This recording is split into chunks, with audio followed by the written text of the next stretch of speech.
Good evening, Oscar. How you doing, bud?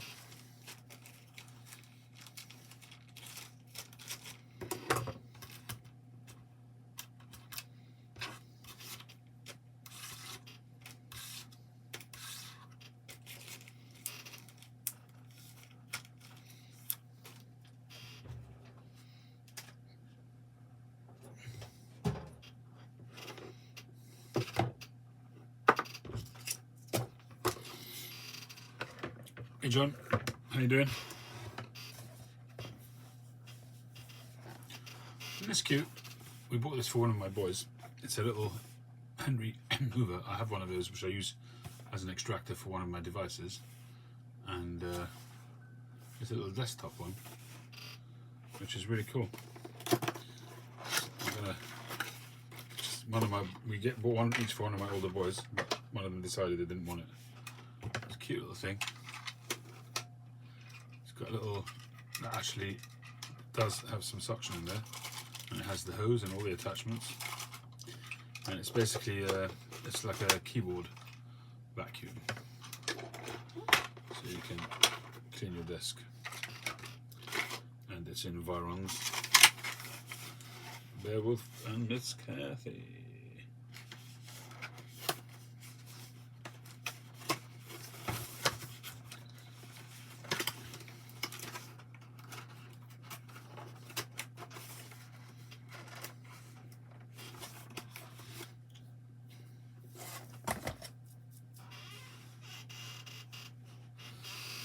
Doing well, yes, doing well, thank you. Oscar's getting ready for Christmas. Well, you better hurry up. So this was the thumbnail. This is my latest acquisition. This is a Nording Hold'em King, little blowfish, which was the inspiration for my latest pipe that I'm working on at the moment. It's got the Nording, the end there for the Nording. And it's got a clever little system there, 9mm. And because it's steel, it can be really thin, and you don't have to worry about it like you would with ebonite or something like that. So, a clever little system, I like that. So I'm working on at the moment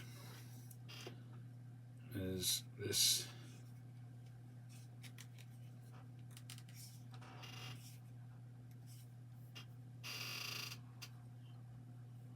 nice little pipe, which will have some very nice grain.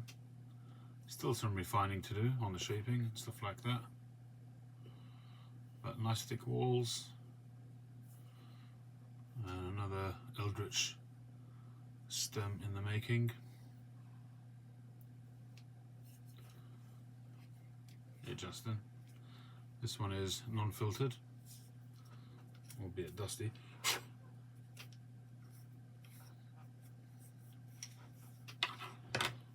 It's not so big. I mean, it's a good size. It's got a nice little ivorite band on it, which will get glued in place once all the staining is done. It's a really nice little pipe.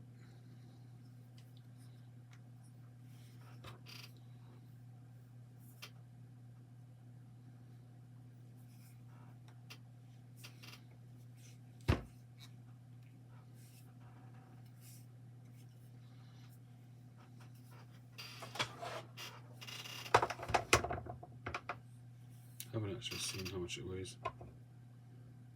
68. Thought it would be lighter than that, but the bowl is, I mean, the walls are quite thick, so I'll give you that. I mean, the chamber itself is fairly deep, but it's not like it's 20mm, so it's a standard chamber pretty much. I suppose you'd probably call it a group 4, something like that. But it's a nice shape. I haven't gone full blowfish where you have, you know, the shank sort of at an angle and that kind of thing, but the stem is a very nice shape.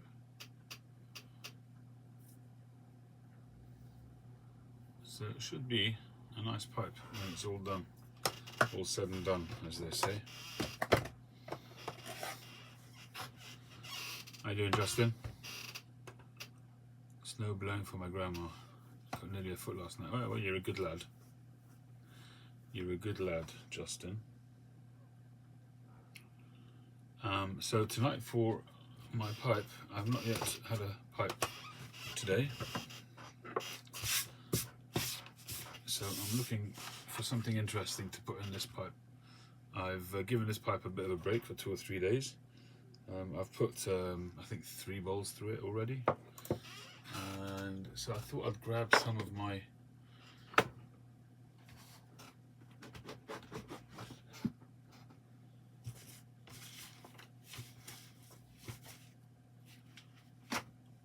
baggies and look through those and see if there's something in there which catches my imagination. Wessex Red Virginia Flake. You opened your Pipe Club of London pipe today. It's a stunner. It is. It is a very, very nice pipe.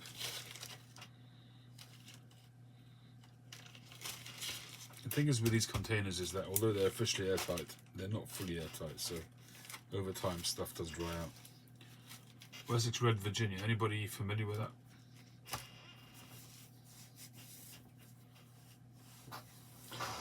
Yeah, mine is here somewhere, Pipe Club of London. I haven't smoked it yet. I've been trying to find out if there's any spares, because I like to, sort of, if I'm going to smoke it, I like to have one spare, unsmoked.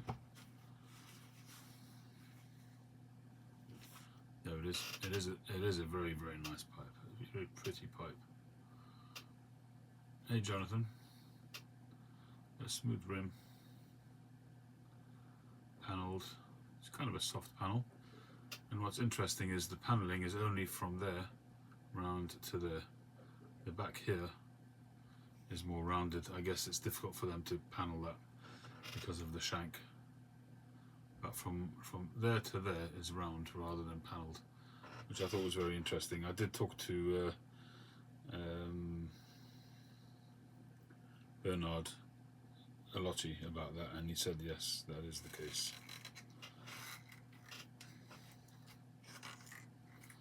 And that it's intentional.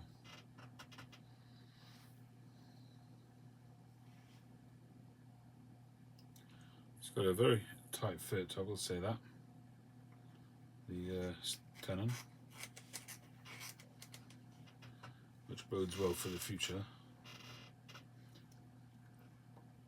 It draws pretty good, but yeah, a very, very nice job, well done all round.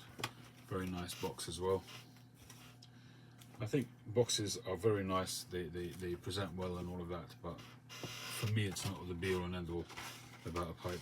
I'd much rather money goes into the pipe than into the packaging. And that's just me, but I still appreciate it when I do get a nice box. This is Bad Nuns 2. I think this is made by Sinjaco, something like that. Sinjaco. This is quite a pungent Virginia Perique. Might try a bit of that.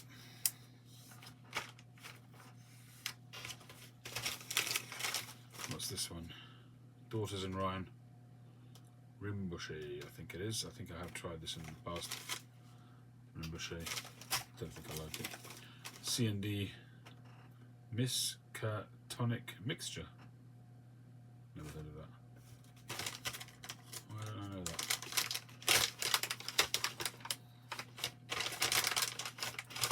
This, I think, this sort of Tupperware box is just contaminated.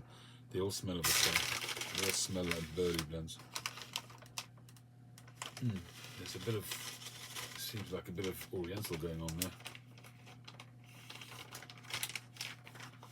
The best value for money Rena. Well, I use the senior one, which I think is very good value. That's this one here. It also comes with a little screw attachment, which is for reaming out your draft but assuming that that's not too narrow for it. But this is basically, I think this is the best one.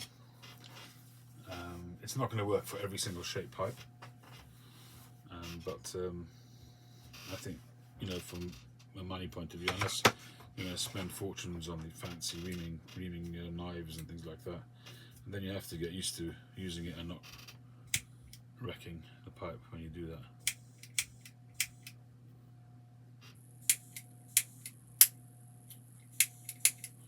Why doesn't that work? Sparks there. That's odd.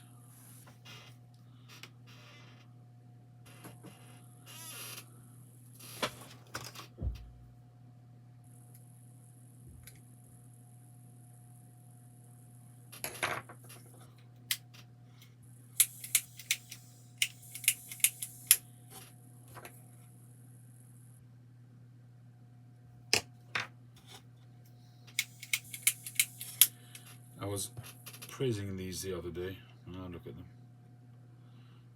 These, I've had these for a few years. They're cheap. They're about £15, and these were my most reliable jet lighters, and they don't work. I've got another one on the desk. I've got 3 or 4 of them.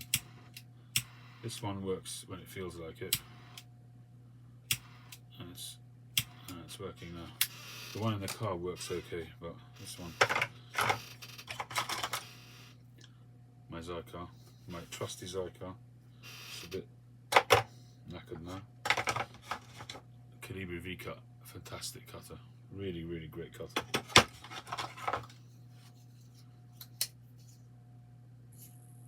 Spyderco, great knife. What is this?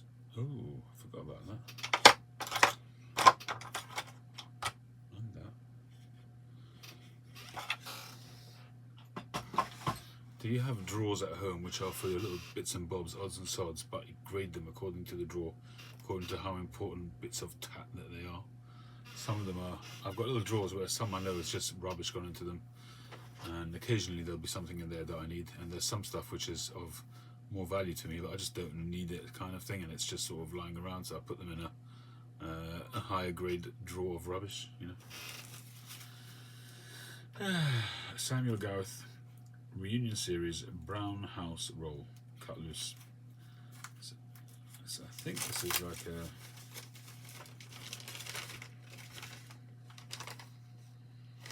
oh, honestly I don't remember. Hey Philip, how you doing, Phil?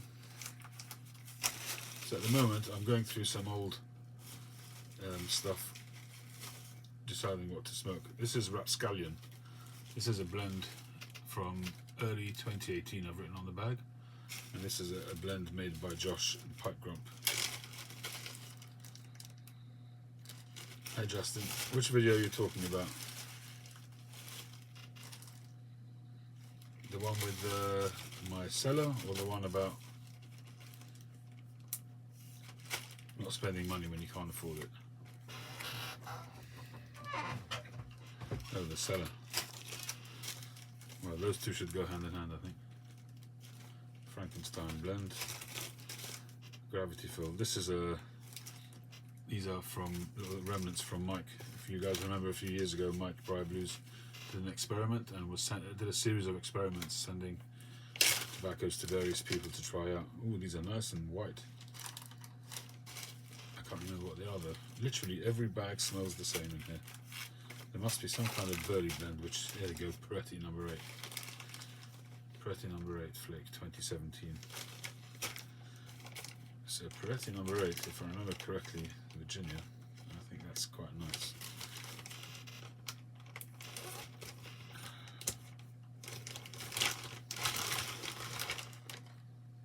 It looks like a cake. So it would have been very thick flakes.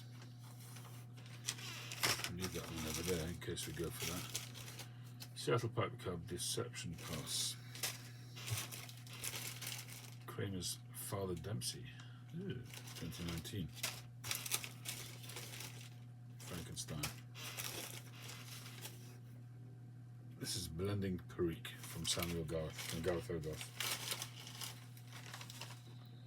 Oh, I should have looked after that a bit better. It's a little bit dry now. But blending Perique is handy if you want to spice up a blend a little bit. Perhaps a Virginia blend or something like that. Velvet. This is my one and only attempt at velvet, and I did a video, a Saturday Night Live years ago, together with Ben. It's still moist. Oh, it actually smells quite tempting right now. With the Artful Codger, if you guys remember him, Ben. He actually, this was a tobacco I decided to use to try and smoke a pipe without a filter. So Ben, you know, I've always advocated for the filter pipe if you need it, if you have a problem with tongue bite. And Ben at the time said he will coach me through smoking a bowl of velvet. Velvet's his go-to blend, and without a filter. And we did, we survived. It was an enjoyable evening. This is a B&M blend, Java it's called. It's I don't know if that's a coffee blend or not.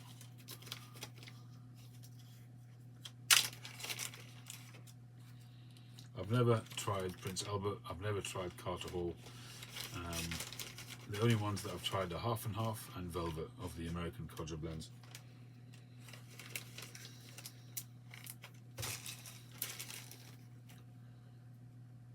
Another one, challenge number 5, Briar Blues. Now this one is a very dark flake, which at the time I think I thought was McClellan's dark, they're called dark flake, dark something like that. But this is literally, it's dry, tinder dry. Select mix. I think this is Exotique, yeah. So I think that this is what is it?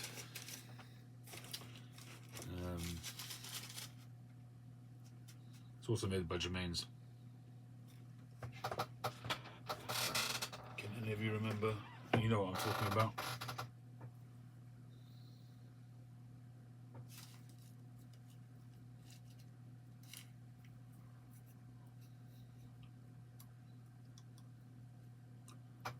Excuse me. Select Mix and Exotique, the brand. It's written in that funny writing. My brain. Sutliff Vanilla Custard. X4 Noggins, January 2019. I think this is from Dale Piper.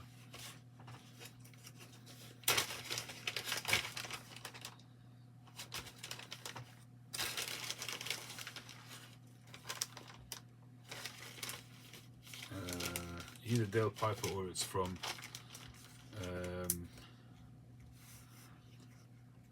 it's made by Germain's, but Exotic is the blend. It's not the name of the company. The company name is they do Best Blend, and they do what's this one called? Select Mix. They're quite sought after tobaccos. I just can't remember what the blend name is. I've got a tin of it somewhere.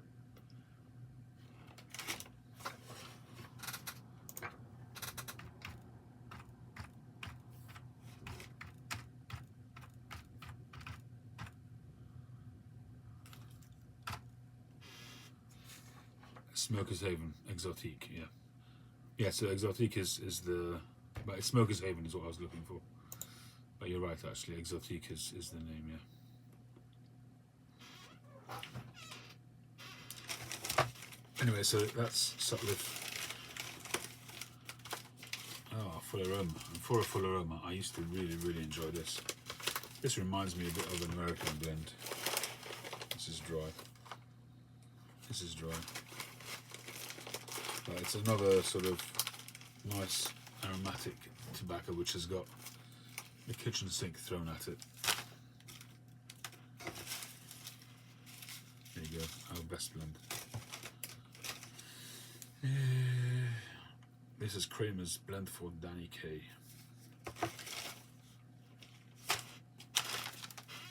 Most of these are too dry to smoke, really. Most of them really need to go in the bin, if I'm honest.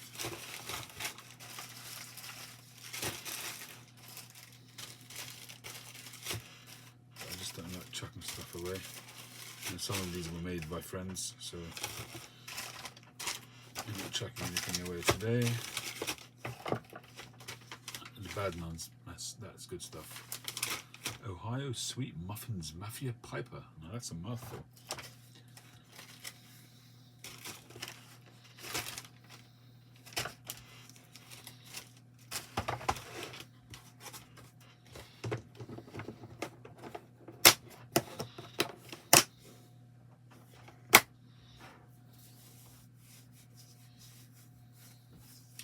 It's funny you should mention plum pudding, because I was gonna grab a tin of plum pudding myself. I've been wanting to. I think I probably have an open jar of it outside in the garage. I've got a big box full of jars outside in the garage, which I took out when I was trying to do this workshop, make it more accessible.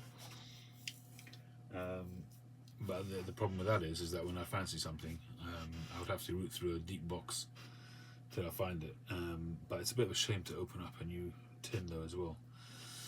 So it's a bit of a dilemma. What can I tell you?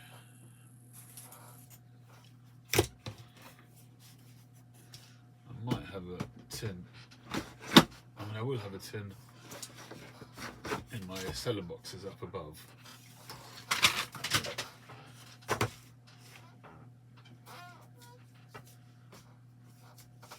I'm just going to grab one of my other boxes off the back, of baggies.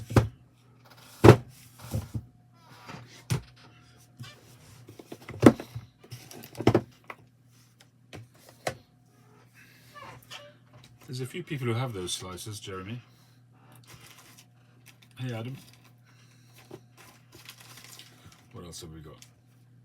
Boswell's Magnum Blend, Boswell's Dan's Blend, Cupcake from Boswell, LJ Peretti Cuban,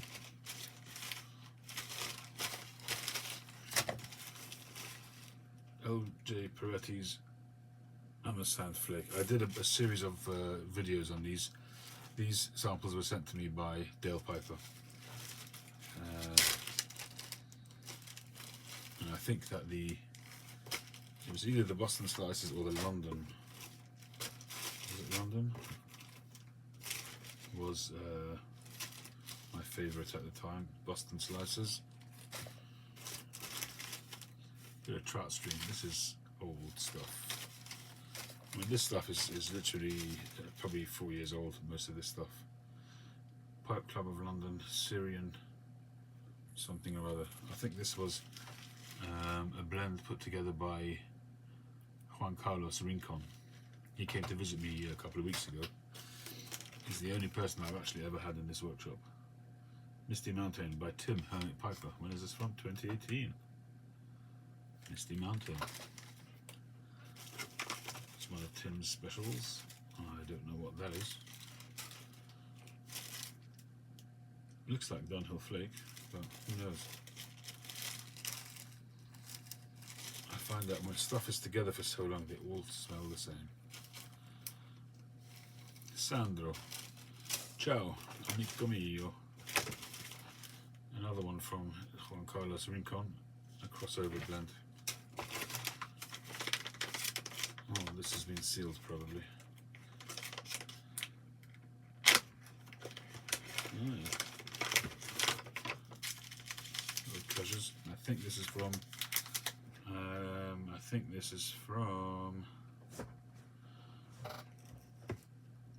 Andrew Srigliano, if I'm not mistaken. Park Lane Connoisseur Flake. LJ Peretti London Flake. LJ Peretti Cuban Mix. Yeah.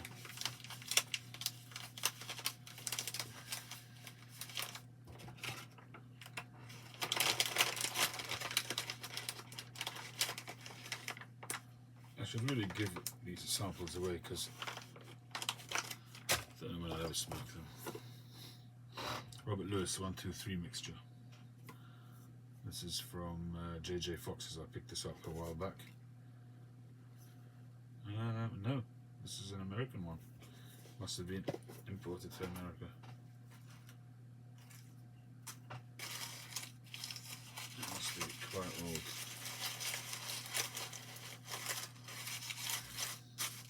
It's got really quite brown, the paper. And although it's a little bit dry, it would still smokable by the feeling of it. Powdered toast aromatic. I'm pretty sure that's another one of Tim Hermit Piper's blends.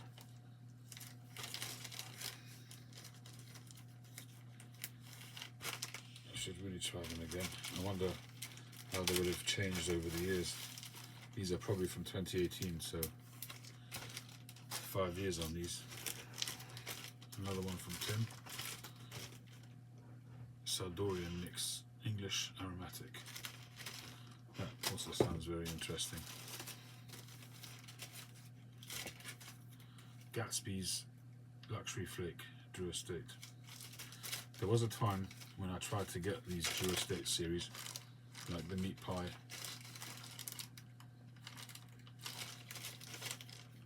It's got quite a dark aroma, meaty dark aroma.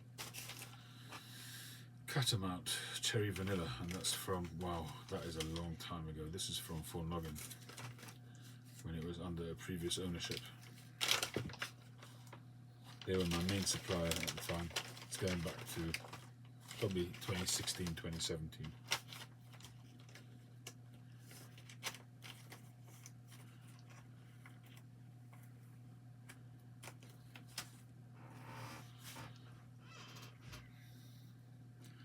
Peter Stoke would be Luxury Bullseye Flake, then a drive 2 years, and I wish I'd bought one back then because age has done amazing things. Yes, indeedy. Downhill Flake. Another one of Briar Blues' this was the aged rolls, probably a scooter or downhill navy rolls. Lane 1Q. Don't know what that is. 2013 Captain Earl's Stimulus package.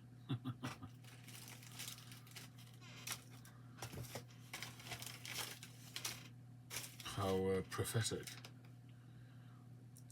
GLP's Embarcadero. I didn't like that.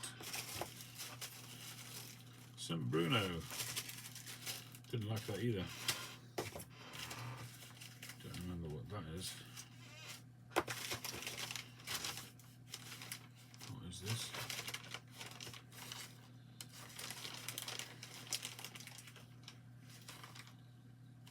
I think, if I'm not mistaken, this was given out at the 2019 pipe show, London, England pipe show, Nottingham pipe show, Nottingham pipe show, and I think this was a new blend that Gareth Hogarth was putting out. It's, I think it was a vapor. LJ Peretti Thanksgiving 2017. It's the one and only time I got some of this Thanksgiving stuff, and I wasn't a fan of it, to be honest.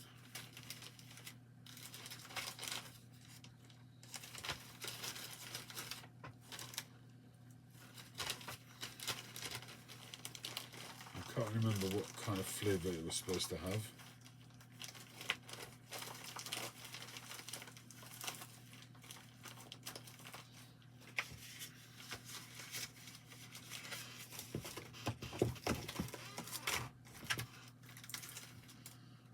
Murray's Warrior Plug. This is some old stuff.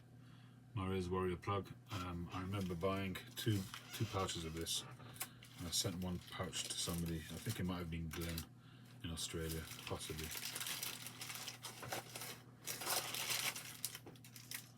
Oh, it's still sealed.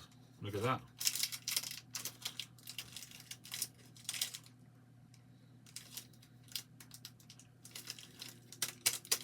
This is solid.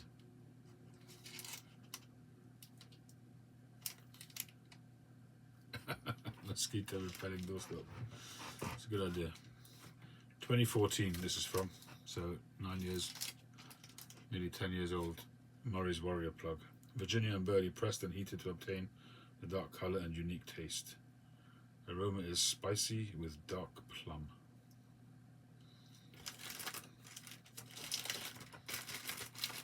I don't know why I've not tried it.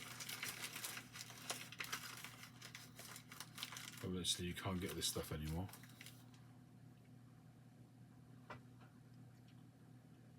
Distributed in Ireland by Cap and Peterson Limited. So this is some old stuff.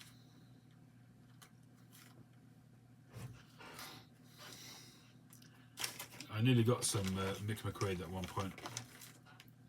2 ounces of Killington from 4 Noggins. Also very early on. Condor Long Cut, one of Phil's favourites. Didn't know I had that.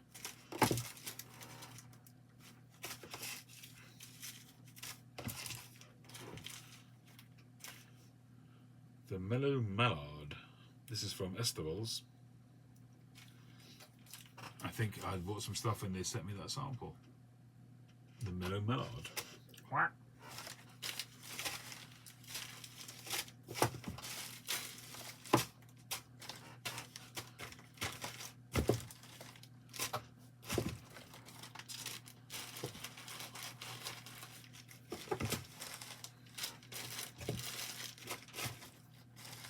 Question is, a lot of these tobaccos that are no longer with us, is it rose tinted glasses, or is the tobacco just not as good nowadays as it was in days gone by? Discuss.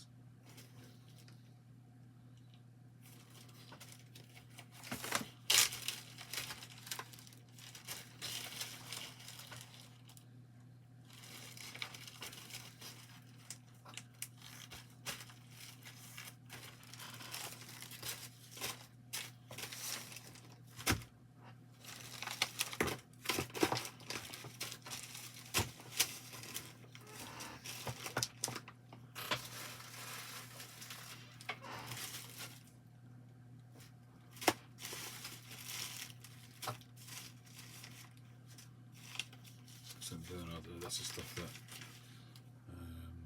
Jack sent me, Jack Ryan.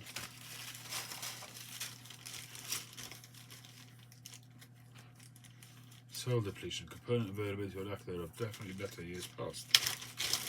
Okay, anybody else got an opinion on that? What shitty cigar, Old Black Magic?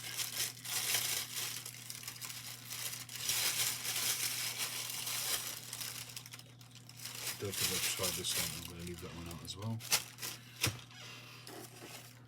I can go back. I can go back. I can go back. I can go back.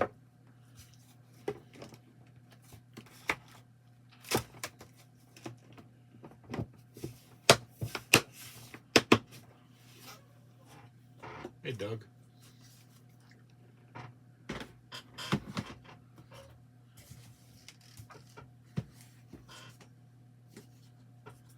Well, these are old baggies from the last 7 or 8 years of being on the YTPC, basically. I don't know if you guys have seen this. This is the 50th anniversary calendar that was produced in 2020 in honour of the 50th year of the existence of the Pipe Club of London. This was lying on top of those boxes, so that's why it came down. I can show you that. This is the pipe in commemoration of the 50th anniversary. Silver band with a solid gold ingot on the top there. I have that pipe. I have it unsmoked.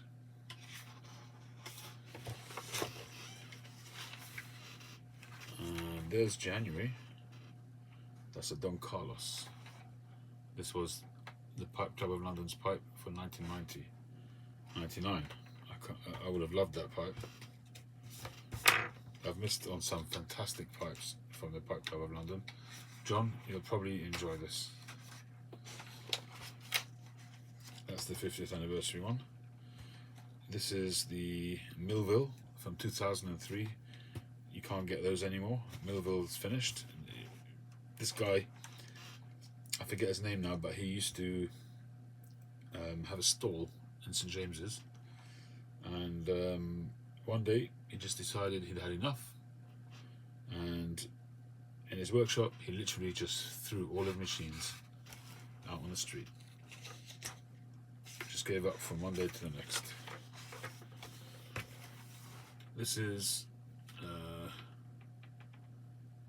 Northern Briars for 2009.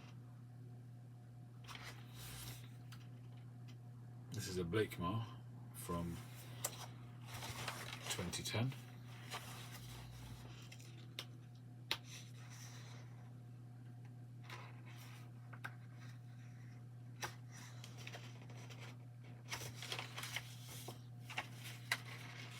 And this is from 2012. It's like a Peterson. No, it's a Blakemar, but that looks very much like a Peterson. But it is a Blakemar. Next up, we do have a Peterson. That one there, that's from 2014.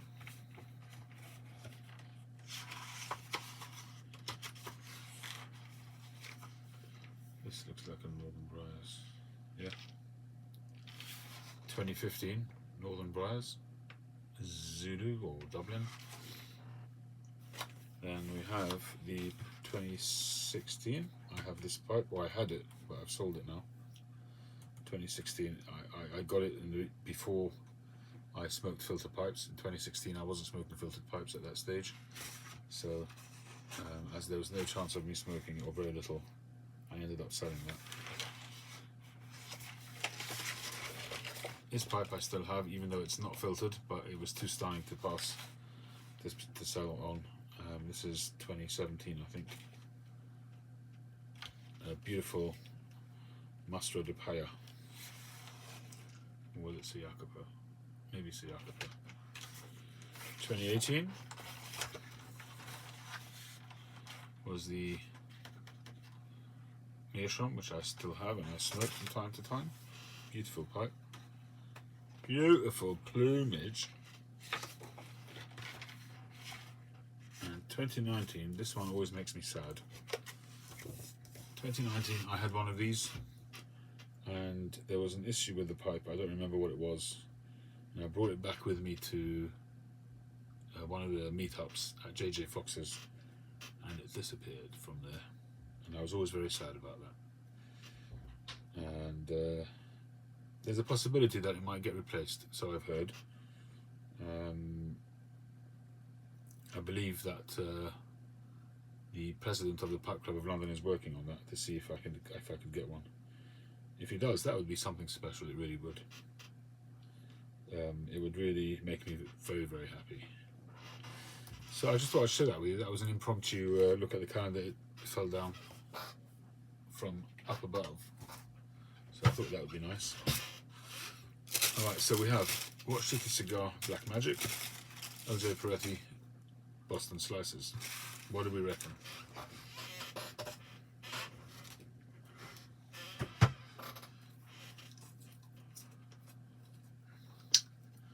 Cheers.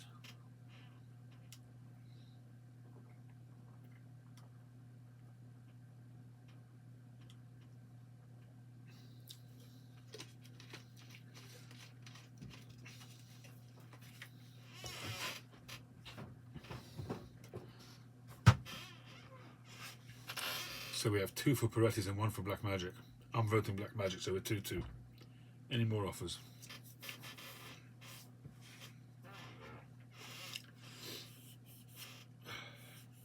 That's the pipe I'm working on at the moment.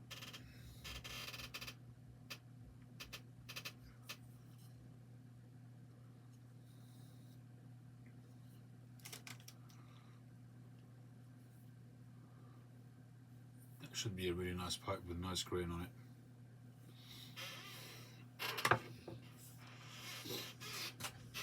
Oh, another one for Black Magic. Yeah, it's another Demi Warden. The last one I did was pipe 800 and something or other, 820 or something like that, 819. And you should see it making its debut on the YTPC very shortly. And by one of our very well-known presenters, a very well-liked presenter. This one is unfiltered, as you might guess. It's too narrow to be filtered. In that country. So I've been doing more filtered pipes recently. Unfiltered pipes, I should say. We'll see how they do. Demi-Warden or semi-Warden. Potato, potato. Tomato, tomato.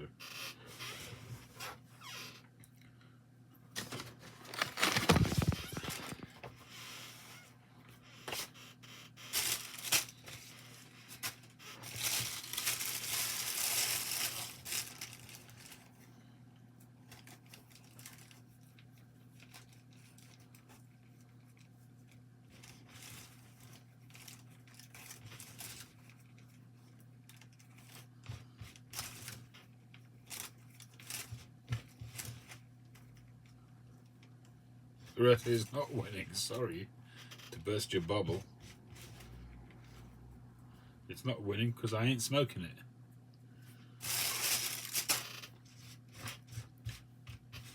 We're going with the Watch City cigar.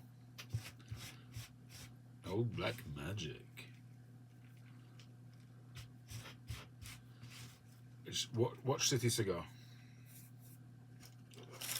The sweep from the bottom of the stem.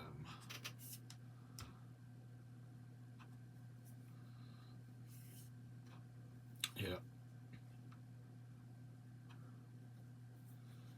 It's a nice sort of fishtail, gradual fishtail, and it has to be gradual and sort of done carefully because it's so long to get it to look decent. And that curve all has to be done carefully because it's so long.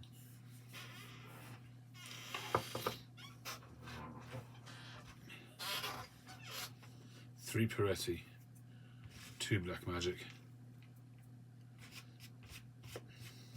Didn't you know this is a dictatorial station, channel? I ask your opinion, but I still do what I want to do. Christmas season has been massively busy for Doug. Very happy with this season.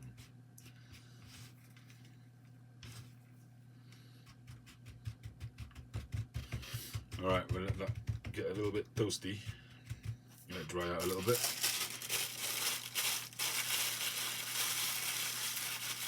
I should really be doing a video because I'm not sure if I've even tried this stuff. Can't remember.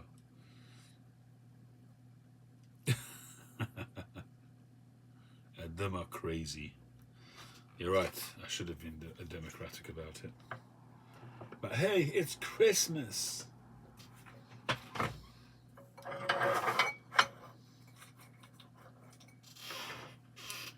And coming from a Jew.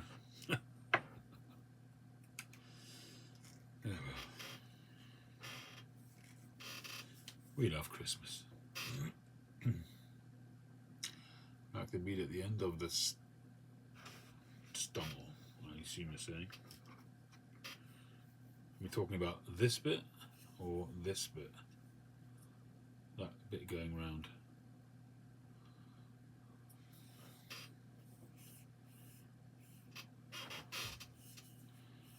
Tom's Cargo Hold. I don't know what that is. Is that a shop? You gave Cane Rod Mike a pass. We can let you slide too this once. On which one? On Boston Slices? Or on this one?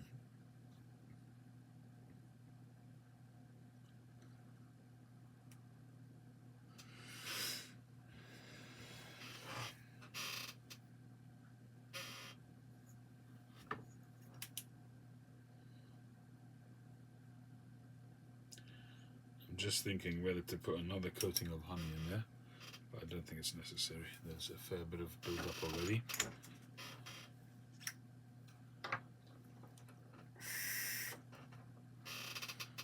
Tom is Northwest Pipe Smoker, cargo hold, Doug's shop. What stuff do they sell there? What kind of stuff is it, Doug?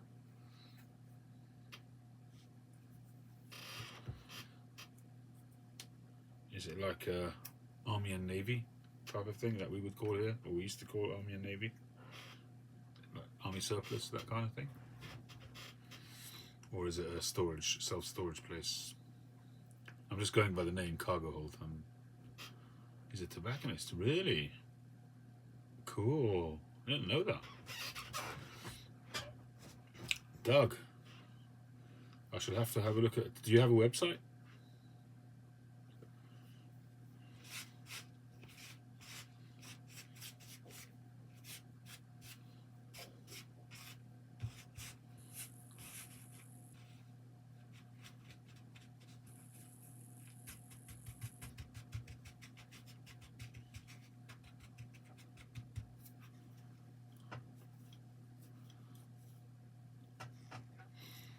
Yeah, Northwest Pipe Smokers channel is quite big, very big. I think he's about 15,000, isn't he?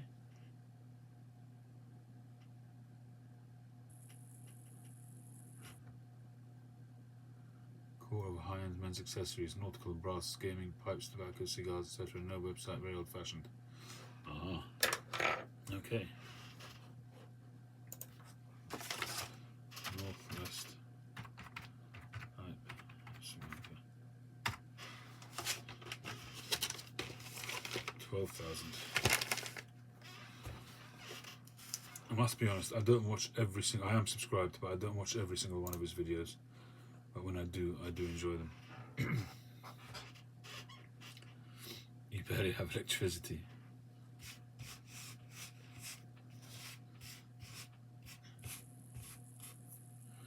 So what is the most expensive cigar you currently stock?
You stock a Padron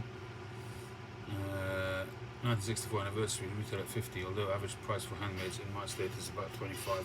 Well,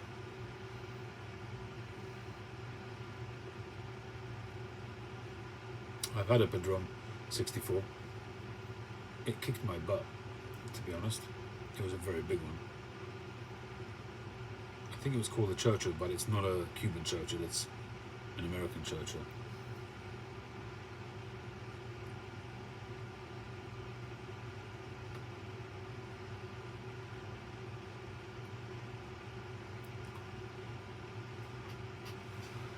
What's wrong with my glasses?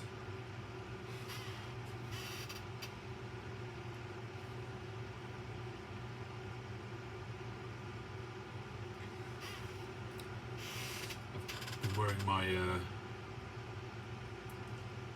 Apple Watch tonight, and it's got a little Snoopy thing. Have you guys seen this? Any of you Apple Watch wearers? You can now use a very cool, it's provided by Apple. It's a Snoopy background, and it does all sorts of animations. It's very cute. It reminds me of back in the day when I used to read it in the newspaper, Snoopy.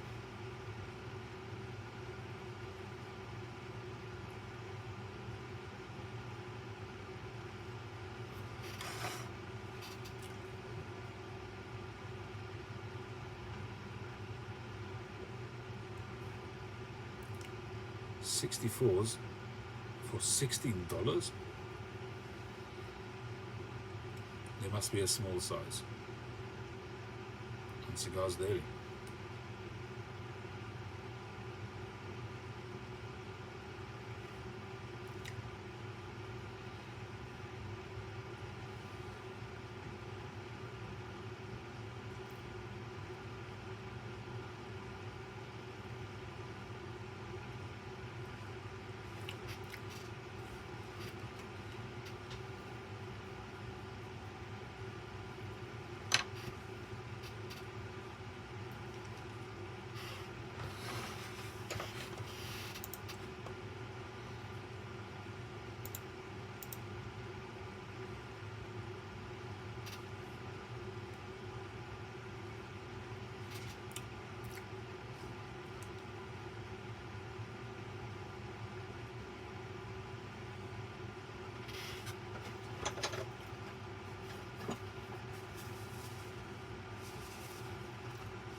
I just got this. This is I bought some more rods from Eldritch, and he chucked this one in as a freebie. It's a one-off. I think it might be nice for a Christmas pipe. It's a bit late now for Christmas pipes, but I thought it was quite cool. Nice colouring.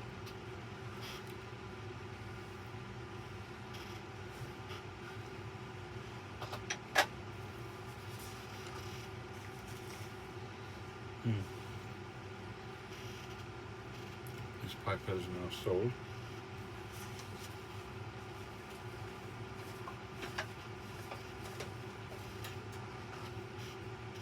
I still have to finish this pipe. It's just sitting in my drawer. I'll get round to it. I've got just 2 pipes left now on my website. There's that one.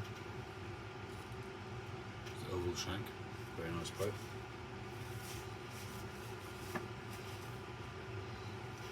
And this one.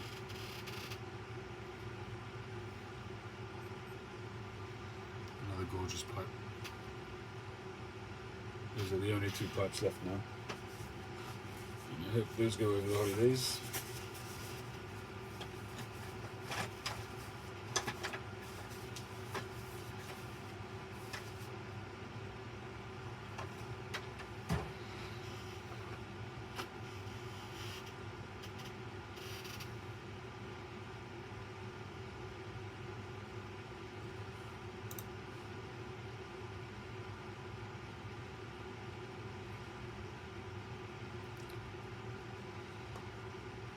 Yeah, so the colouring on that Adam is on the outside it looks like that, but in reality, I mean, this looked the same. This was like a green and black, but it really, the way he does them is that the colour sort of tapers off as you go towards the end, and you get this swirl effect as it goes down to a single colour.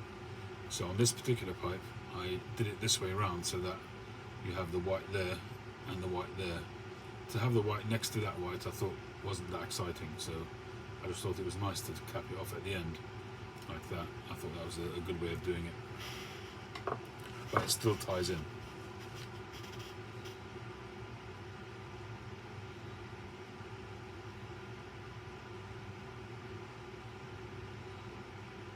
The Harley pipe did go stateside, and it arrived today, I think, or either today or yesterday. That's an Eldritch. It is an acrylic of type of sorts, yes.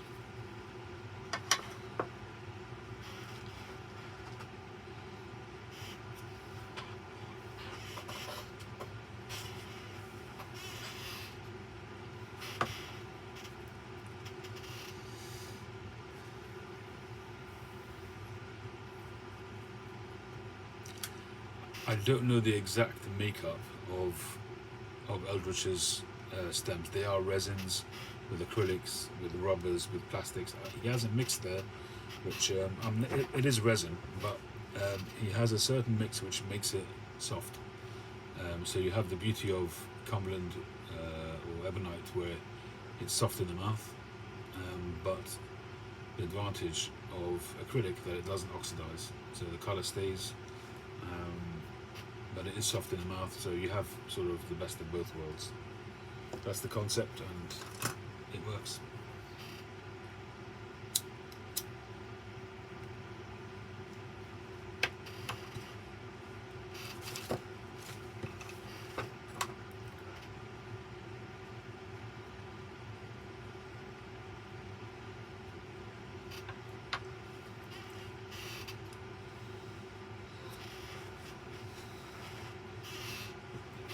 The other one that I used it on was a 626, but that's gone now.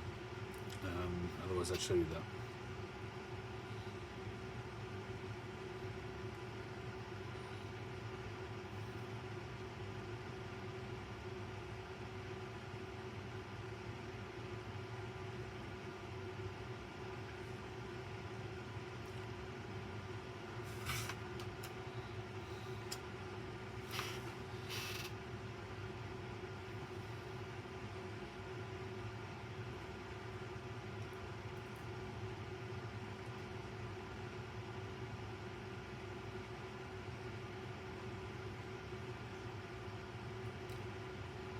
A collaboration. Well, he's probably not talking about me, although I'd be more than happy to.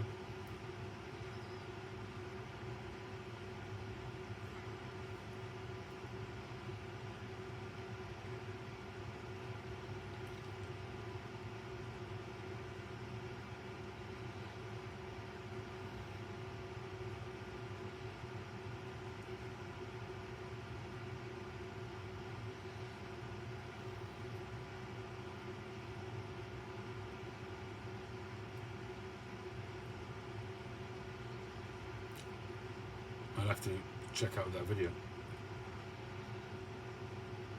Has he talked about that on this week's video, on last week's update video?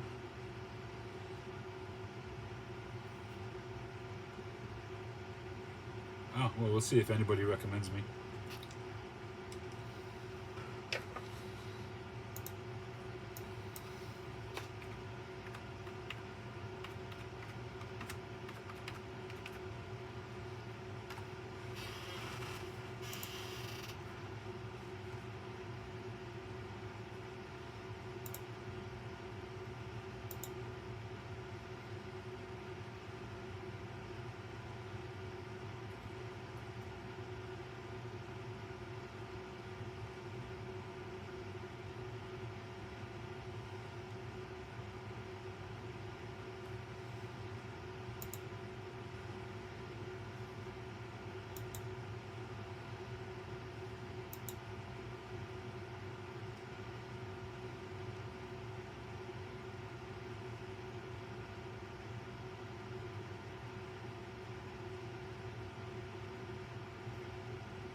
Which video was that on, Justin? I was just having a quick look at his channel.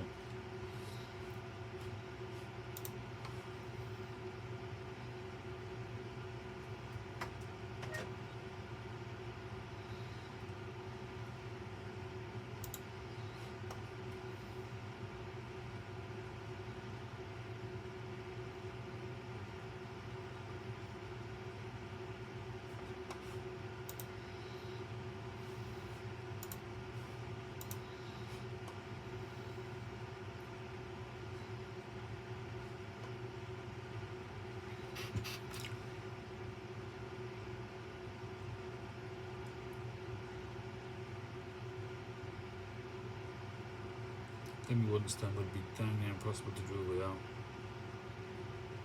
it blowing up. But what? Without it blowing up and acrylic?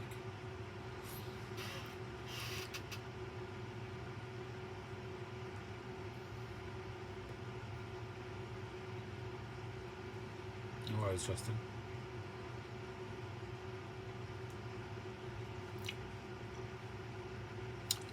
Well, I've got to be honest, I'm smoking this Black Magic. I'm not getting a huge amount of flavour, to be honest. The dummy wooden stem would be damn near impossible without blowing up the bit and acrylic. It would be impossible to drill with what if it was acrylic?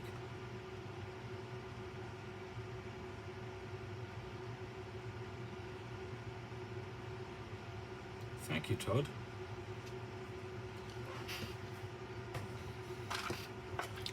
I've got to be perfectly honest with you. I mean, it could well be that it's dried out and it's lost dictatorship last year. Yes, Phil, you're right. I'm being punished. Quite rightly, too. You're quite right. I'm not enjoying it, so I'm not prolonging the agony. Life is too short to have bowls of tobacco that you're not enjoying.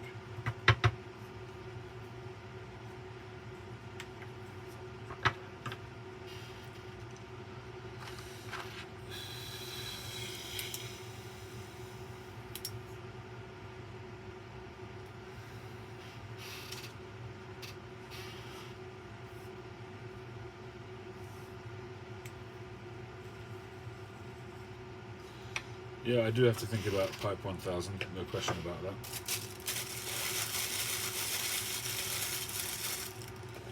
I find that with, a lot of, when you're trying to make special pipes, a lot of the time it's down to the grain. You can make, that video that I just showed you, right? So it's got a beautiful grain. You make a classic pipe with stunning grain, that's a special pipe, no matter what. And it's suitable to be an anniversary pipe or whatever. Or if you make a sculptural pipe, which could be rusticated with no grain, but if it's a special sculptural pipe, then that also is special. So it really depends. If you do a smooth sculptural with fantastic grain, that's, I guess, the ultimate.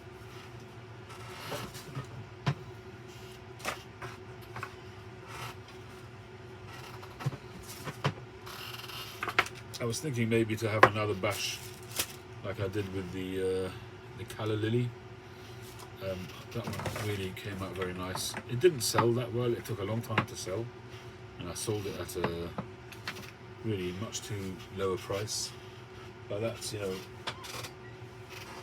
you're early on in your career, that's just the way it goes. Where's my air can?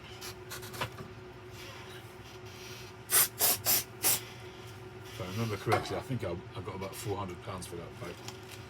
And to be honest, that pipe, I don't know, I've never seen it again since. I don't know if the guy smokes it or not, but it was worth more than that. Hey Derek, welcome aboard. So yeah, I do want to do something special for Pipe 1000. What exactly, I don't know. It's a little bit too far ahead. We're looking at about 18 months time, something like that. So we'll see.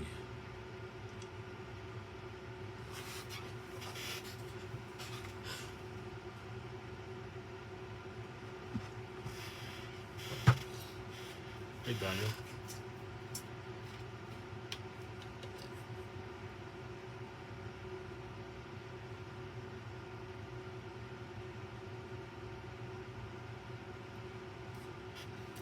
Hey Scott. Happy Hanukkah and a Merry Christmas to all. Absolutely. Thank you, Cole. Leave old Santa a tin of tobacco. It might catch fire as it goes back up through the chimney. How about a cigar? Yeah, I'm thinking that along those lines too. I do have my little Cuban tapador next to me. I'm not going to go downstairs to the main humidor. And my New World tapador. They're all cigars that I've not smoked before now, pretty much. And they all need a video doing, so I'm not smoking those.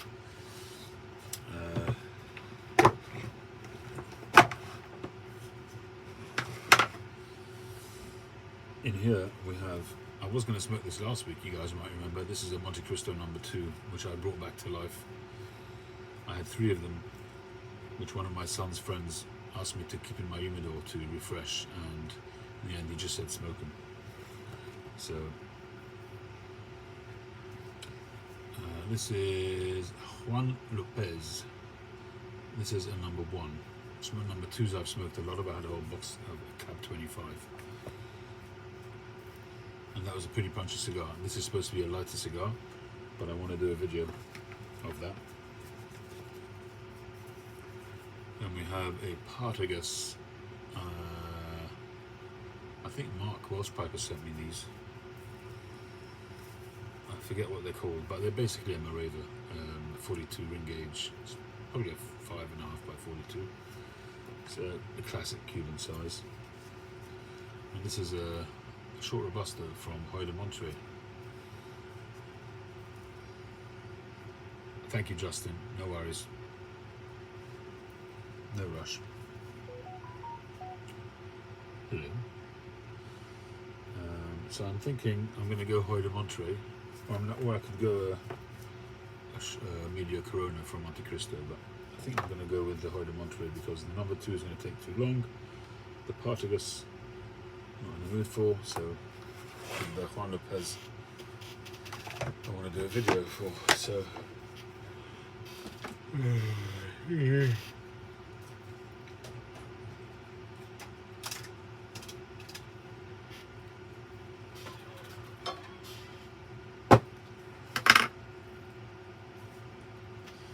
no, that's not a joint.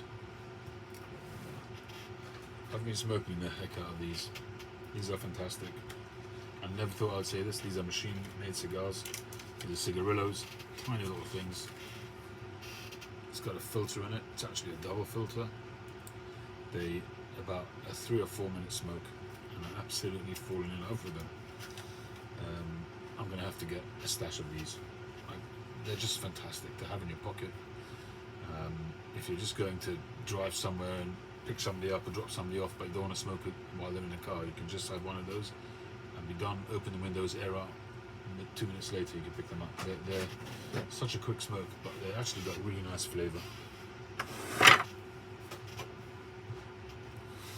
Partagas black with a Maduro wrap. Yeah, I mean that's the New Worlds, but these are Cubans, so these are all what you would call. Although they're not shade, they're not covered with muslin when they grow, as far as I know. This is just regular Cuban Puro, officially. Although there has been talk recently. Oh, a good draw for a change. I have heard whispers of people talking about Cuba importing tobacco because they were having trouble with their crops, but I don't believe that. Because if it were true, it would get found out, and that would be the end of Cuba. The whole point of Cuban cigars is that it's all Cuban, puros through and through, Cuban flavor, Cuban tang, and if you're going to import tobaccos from elsewhere in the world, then there ain't no point buying them.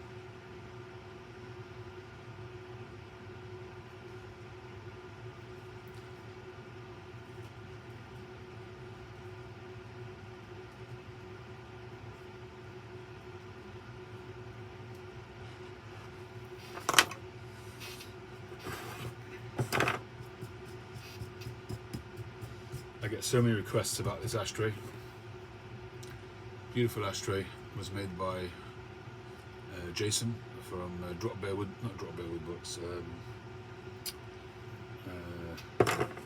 Drop Bear Woodworks is Glenn. Oh, what was he called? I've got his. Here we go. 304 Woodworks, Jason Bruno. But he no longer does this stuff. But I get asked about it so many times.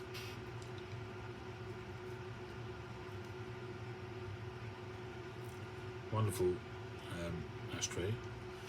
I lost the thing in the middle, so I made my own. It's actually magnetic. So, and he gives you the cigar stand and the cork knocker for your pipes. But I only use it for cigars really. But I don't know what happened to the stand, so I just made my own.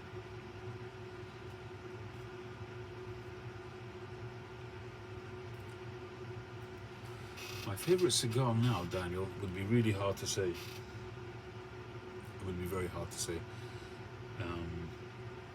I'm a little bit like Ed, and I'd have to say the cigar that I'm smoking now, because I used to be quite clear that it was the H. Hartman Connoisseur #1, but I haven't smoked one. I mean, I have smoked one, but I haven't had them on a regular basis for so long that it's hard for me to say it's my favourite cigar, because I just never smoked them.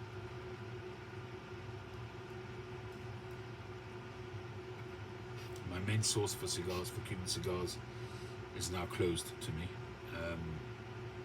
There's a website that I used to use. It's still there, but everything that comes through now gets stopped, whereas it never used to get stopped. So it's pointless me trying to buy it. So I don't. So my only real way of getting Cubans now is through people coming traveling. So I've got an opportunity now. Both of my sons are traveling in the next few days. So hopefully they'll each bring me back some cigars with a bit of luck.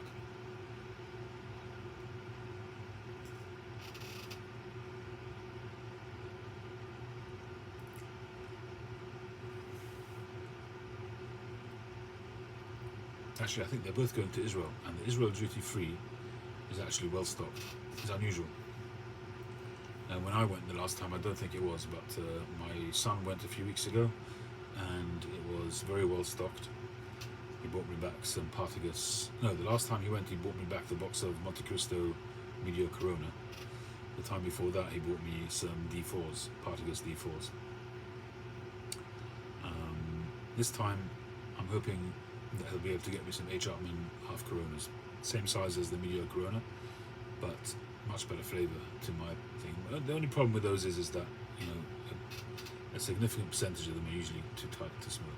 That's the only problem with Cubans, and you just can't get away from that with Cubans. You know, any box of Cubans you buy is going to have a percentage which are almost unsmokable.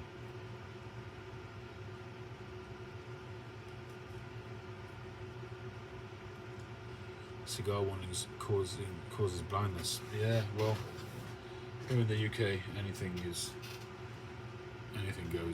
on these package warnings. It's gone mad.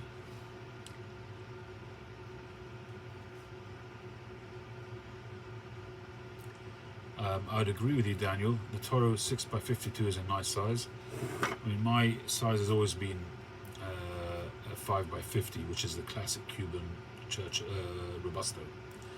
In America, the classic is a 5x52, 5x54, but here it's a by 50.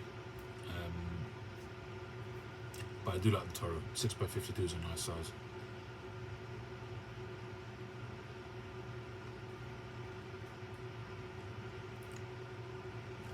I can't say that I've experienced any problems with box press. I haven't smoked the box press for a while, but I don't recall there being any issues.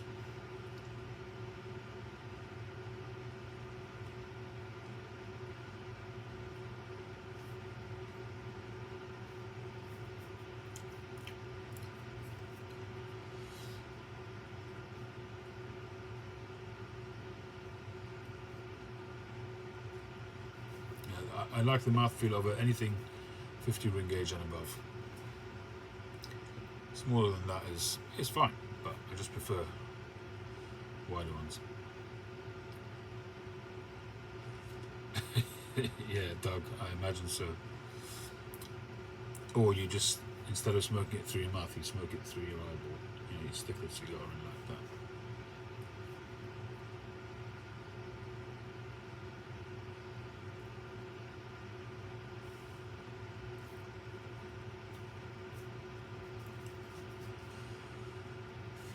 Well, the pros and cons.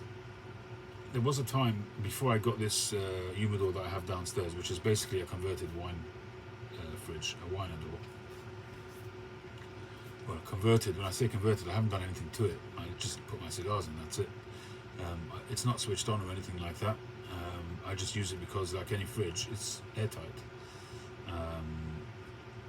And in this country, the temperature and environment generally is quite conducive to cigar storage. And you don't really have to do anything special to the fridge to make it usable.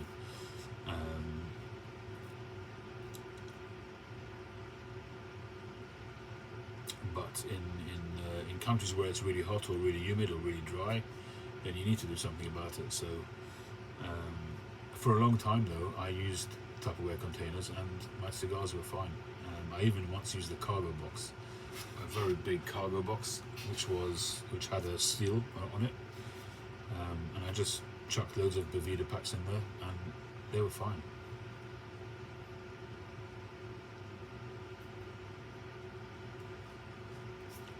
I find that cigars generally are actually quite tolerant. They're more tolerant than we give them credit for.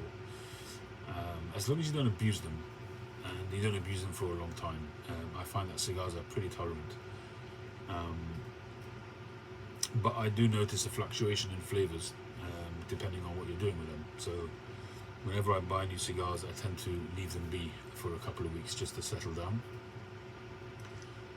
I don't know any scientific reason for doing that, but presumably when they travel, there's a fluctuation in humidity and temperature. So I just think it's nice to equalize them, let them settle down, get the humidity right, get the temperature level, and then smoke them after a while.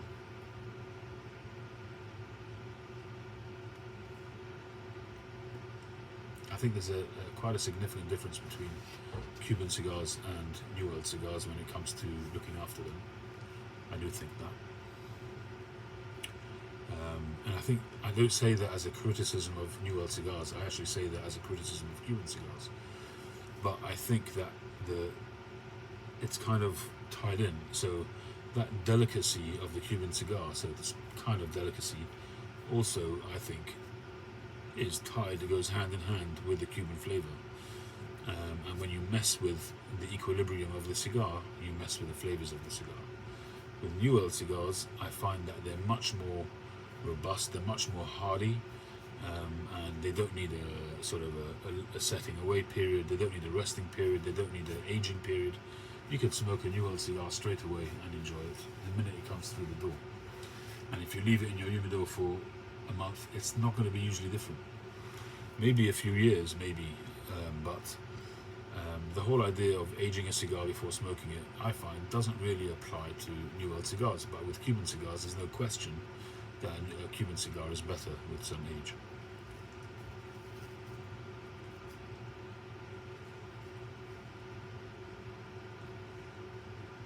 It's a bit like Virginia tobaccos. There's no question that Virginia tobacco is better with age.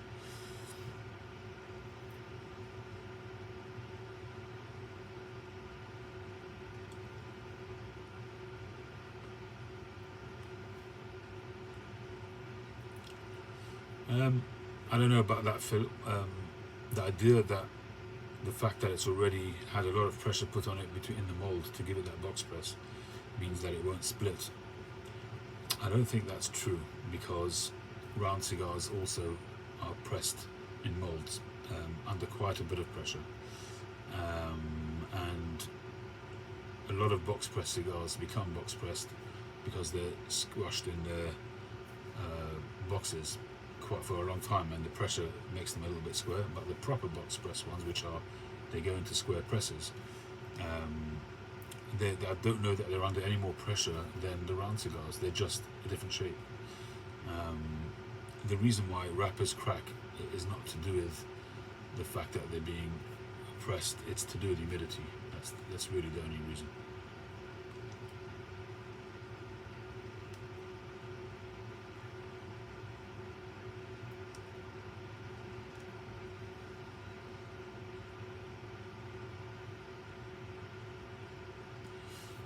I would say, Oscar, that in the last 2 years or so, I think there's truth to that. I'm not saying it's going to compare to an aged Cuban cigar, but I would say that since 2020, Cuban cigars have been more smokable fresh.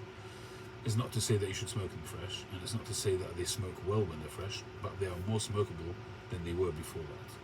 So, for argument's sake, if a 10-year aged Cuban cigar is a 10, then a fresh cigar from, say, 2015, smoked in 2015, is going to be a 2 or 3, and a smoked fresh cigar from 2020, 21 is going to be a 5 or a 6, or even a 4 or a 5. In other words, there's an improvement. I'm not saying that they're great, but they're better than they previously were fresh. And the only reason why I say that is because I spoke to a sommelier about it a year or so ago, and there was a number of reasons which meant that a lot of cigars got delayed. So there was COVID, there was a shortage of cedar in Cuba. Because of COVID, the supplies were disrupted. So a lot of the cigars that came out of Cuba in 21 and 22 were actually older than the box date, and therefore they smoked well because they already had 2 or 3 years age on them. That's what I was given to understand by a sommelier. So whether that's true or not, or whether it was to do with the crop, I have no idea. But the reality is that I have smoked them, and I've seen myself that they are better.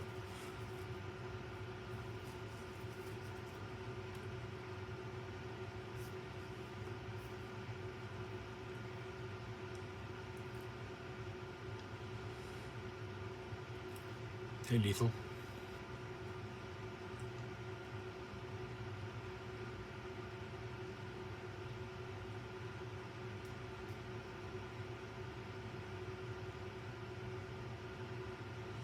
I mean, the idea of aging Cuban cigars is a very old idea. It's a knowledge. It's a fact. It's not an idea. It's a fact.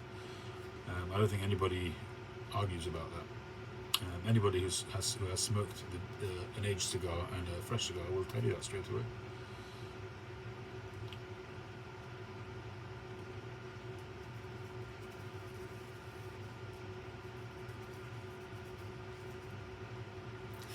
Kirby Allison is a lifestyle channel.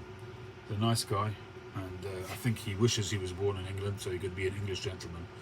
That's pretty much Kirby Allison, and he's got fantastic connections. Currently doing a series in Cuba. He was there for the festival. I enjoy watching his videos. Sometimes I get frustrated. I've said this before. I get frustrated by the whole complete ignoring of the fact that Cuban cigars, the construction of Cuban cigars, is criminal, literally criminal in my opinion, and the fact that we still, like sheeple, continue to buy them is ridiculous, myself included. It is a bit irking that they'll sit down and smoke a 400-pound cigar as if it's a normal thing to do, but I guess that's the market he's aiming for. So people who will go to his website and spend what they spend on items of clothing and things like that, apparel and that kind of thing, I guess that's the market he's aiming for. So because I'm not in that market, to me it seems a bit irking, but he's probably not aiming at my market.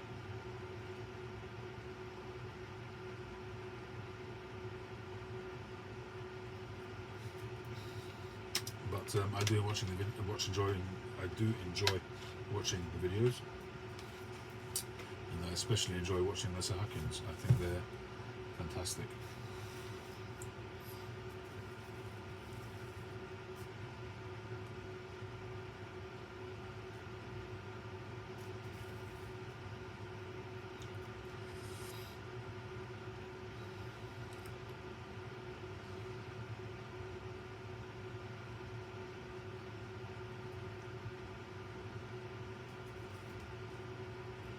But I find that Kirby, maybe less so now, but certainly in the beginning, he doesn't pretend that he knows. So when you see him interviewing or being having a chat with the Sahakians, he'll ask them about cigars, and sometimes you can see that he does know about a cigar, and sometimes you can see him asking about a cigar. I don't think he's the world's greatest expert on cigars, but he certainly knows more than the average guy who doesn't smoke cigars. That's obvious. And I think he's on a journey, and he's certainly getting there. And fake it till you make it. But I don't think he's totally faking it. I think he knows his stuff. He knows he's got a growing and good collection of cigars. I think he maybe not on the level of a Somalia, but he's starting to anyway know his stuff.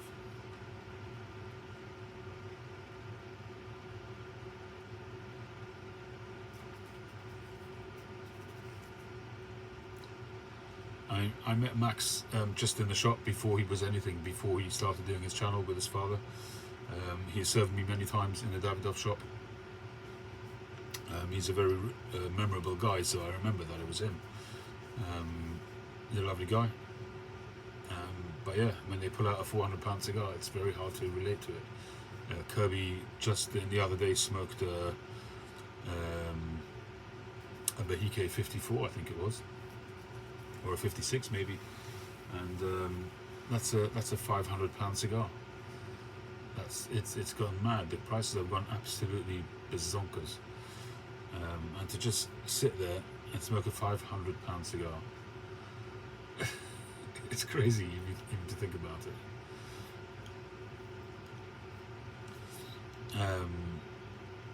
But having said that, I don't know what his numbers are, subscriber numbers, but he'll get that in revenue. So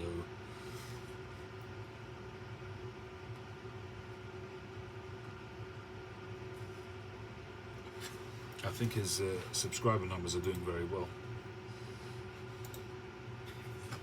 I was quite surprised when I looked at it the other day.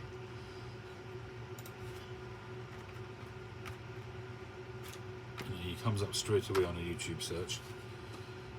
He's got 721,000 subscribers. That's very, very good for a... he's not a cigar channel, I will say that. He's got some phenomenal videos. He did a whole series of cowboy boots and different types of clothing and hats and suits, custom-made suits, shoes, all of that kind of stuff. So it's not just about cigars, it's anything that a gentleman might want to buy. And so at 720,000, he's getting close for 1 million subscribers. He's going to be earning, I don't know what kind of money that would earn him a month. It's probably a few £1,000s maybe a month, but he'll be up there. I think it's a pretty fantastic achievement for that kind of channel. It's unbelievable actually, where he's not doing sort of the latest craze and all of that kind of. He's actually taking a step back and looking at quality clothing and that kind of thing, which is, it's a bit of a throwback to times gone by. So to get that kind of subscriber number is really impressive.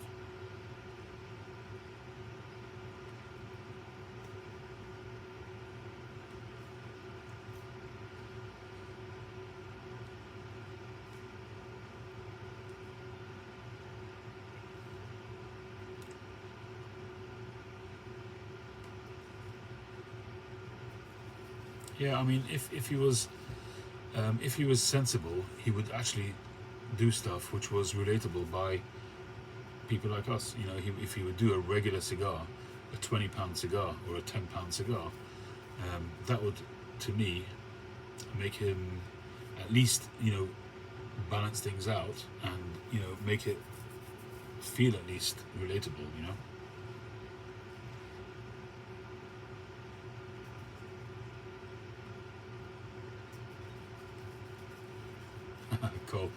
His channel is called Kirby Allison, and he does we're getting a bit of canoeing going on here. A very interesting channel. He's an American guy, but he's here a lot in the UK, in London especially. But he's done a lot of stuff in America as well. Cowboy stuff. He did a series on cowboy boots and stuff like that. He's an interesting channel. It's a lifestyle channel though. I mean, it's kind of analogous to the what's his name magazine,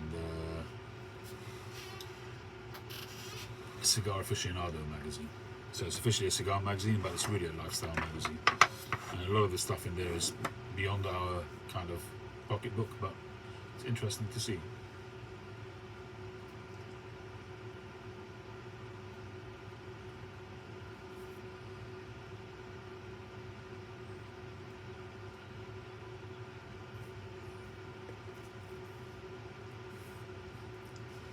I've tried the Opus X a couple of times, and both times I didn't enjoy it, to be honest. So I'm not sure what that's all about. Hype, mostly. Thomas Erdrup, Cascadian Piper, how you doing?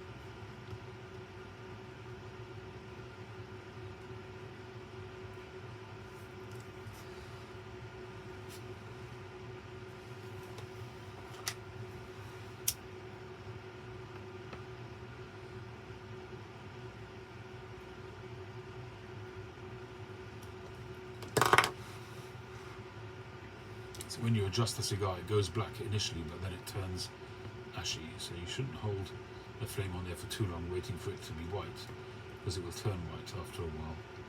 Hold it on there for too long and you're overdoing it. Just to try and encourage the line to straighten out a bit.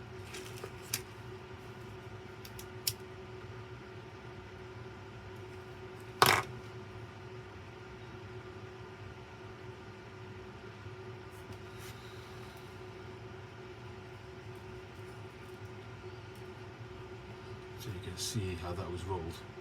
So the slow burning Ligero or Seco is on the side when it should be in the middle. That's why that's still there, because it hasn't burnt through yet.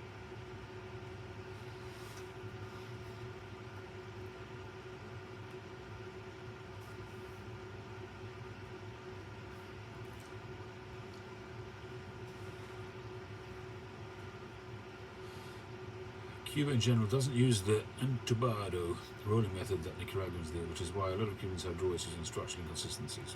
Well, I don't know what the entubado rolling method is, but they do have a lot of issues with their construction, no question about it.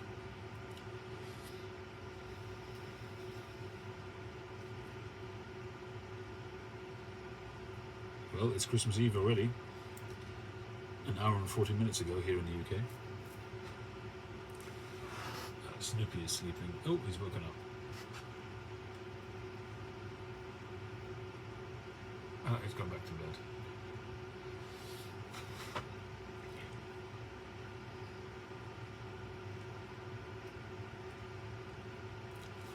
Do I do the toothpick trick if a cigar is burning unevenly? No, I don't.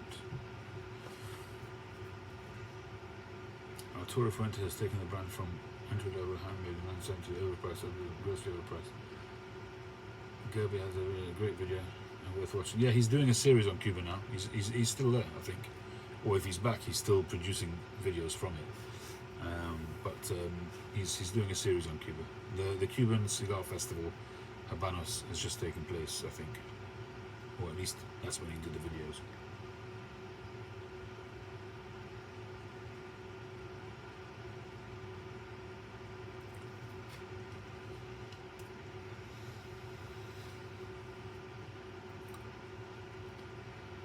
So this, I bought this from a tobacconist a week or two ago, so it's going to be fresh.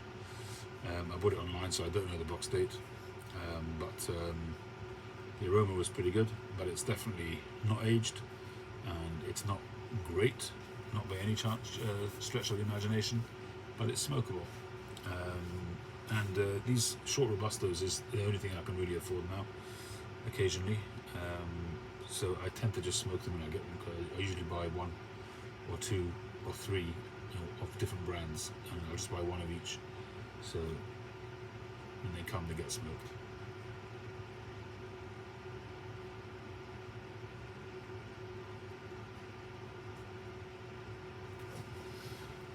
Yeah, some of the Davidoffs are actually very good. They're expensive, but they're good. I used to say that I'm not a fan of Davidoff cigars because I found them to be very light flavoured, but I guess it depends which ones you smoke. But some of them are really good. The Late Hour definitely is my favourite, but they're just very expensive. They cost the same as a Cuban. The average late hour is going to be £30–40 for a Robusto sized cigar.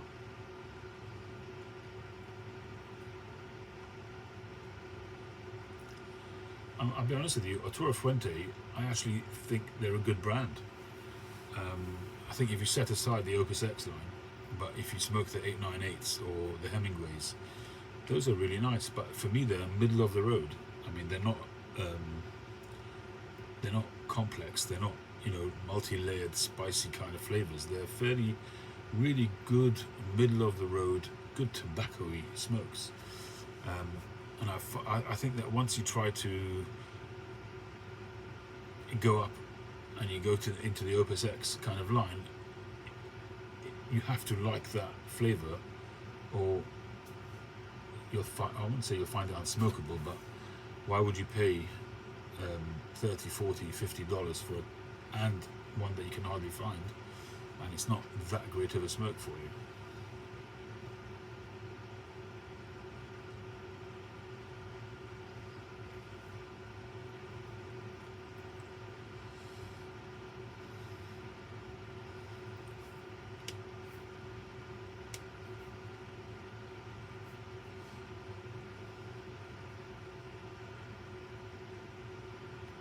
Intabalas, when they take each individual filler leaf and roll it into a tube, they place the Ligero and the Abrito in the middle, or is that supposed to be Seco? Easier? Oh, and surround it by the more combustible Seco.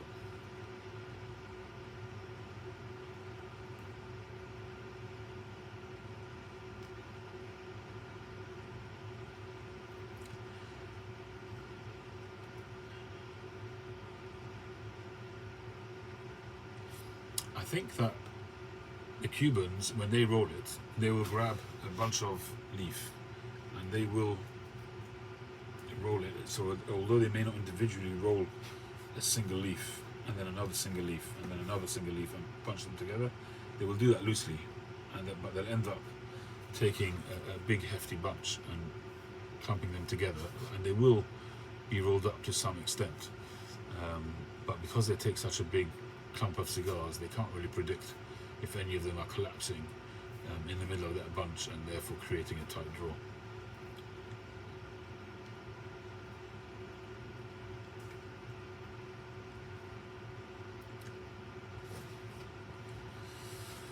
Yeah, so the Cameroon wrapper on the Hemingways. The Hemingways, there's actually quite a whole different bunch of Hemingways in the short stories. They're not all Cameroon wrappers. Some of them are different.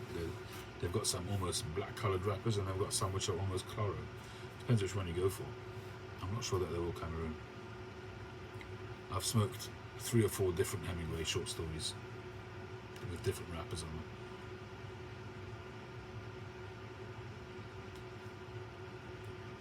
Back in 2017, 2018, I was smoking a lot of cigars from America, and Boswell cigars had really, Boswell pipes had really gone into cigars in a big way. And the guy there, they took on a guy called Archie. He's a new guy when I was buying the cigars then, and he looked after me. He sent me a variety of stuff for a while until I stopped buying, but for a while he really sent me a fantastic range of cigars, and I credit him with really giving me a good exposure to a variety of American cigars.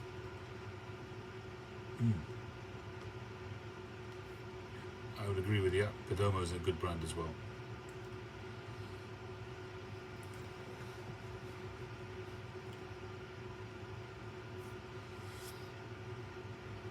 I used to enjoy the 20th anniversary quite a bit.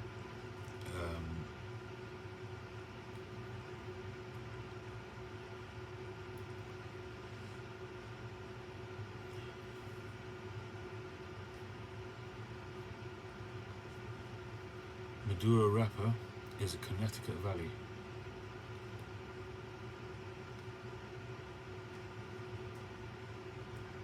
Is that a place or a type of wrapper? Because I always understood Connecticut's to be light coloured as opposed to the Maduros, which are dark coloured.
I thought Connecticut's were a leaf which came out of Connecticut. Maybe that's wrong. I have no idea. I've always associated Connecticut to be lighter, although that's not always the case in terms of strength. You can get Connecticut wrapped cigars which are strong, but for the most part, generally, Connecticut, because of their light colour, are used for lighter, milder cigars.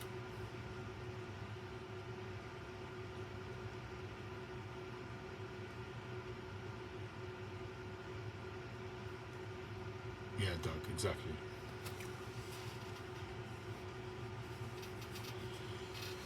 Which shop in London sells the most cigars and pipes?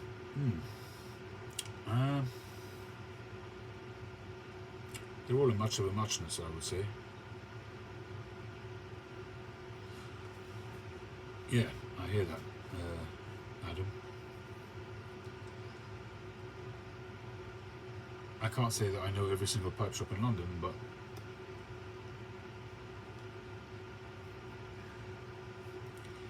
both JJ Fox and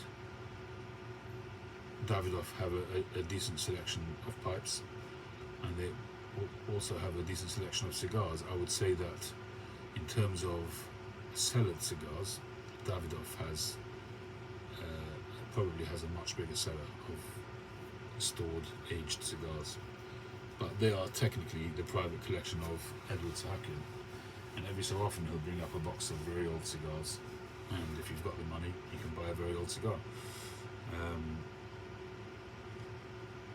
JJ Fox's has a wall set aside for aged cigars, but I think they buy those in. I don't know if they're cigars that they have stored for 50 years. I doubt it very much. I may be wrong, but my feeling is that they've just bought those in.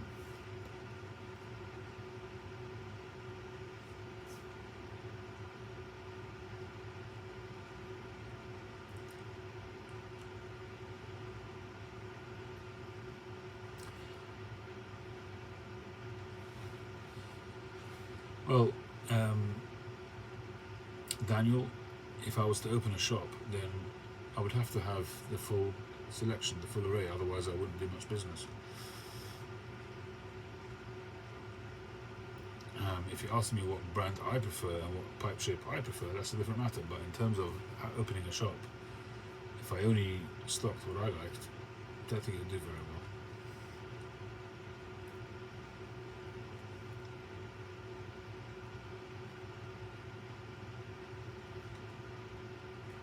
So shade grown tend to also be brighter because they're protected. They're grown under shade. They're under a white muslin, and that protects them from the sun. It means that they don't get as rich, so they're milder. They're not as spicy. And those are, I think, generally what people would call Connecticut style wrappers. Shade and Connecticut are kind of synonymous in my book, anyway.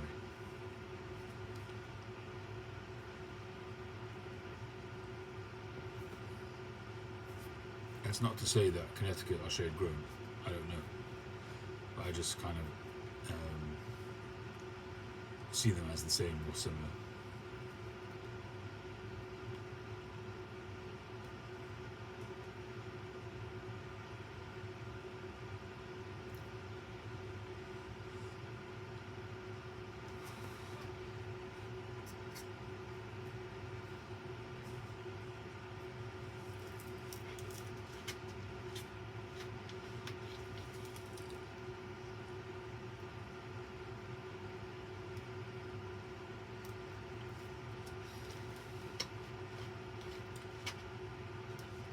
I don't know the answer to that, Daniel. I don't smoke them.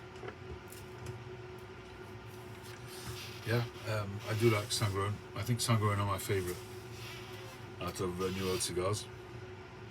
The Undercrown range, I like the sun-grown out of all of them the most. The Ashton VSG, I did a video recently and I really enjoyed that. I would buy those again.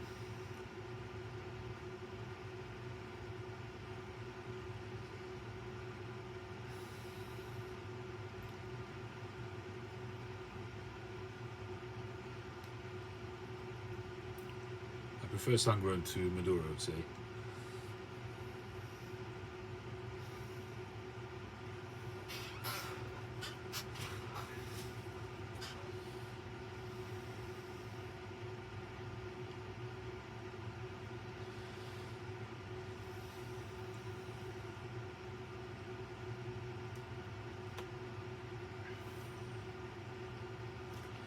Yeah, I mean, the pipe tobacco, I don't think they do it themselves. Truth be told, they don't do their cigars either themselves. I mean, it's done in Nicaragua or wherever it is, in the New World. But they're much more heavily invested in cigars, no question about it. They have a few blends in pipe tobacco, but they're probably done by COP or one of these kind of blenders.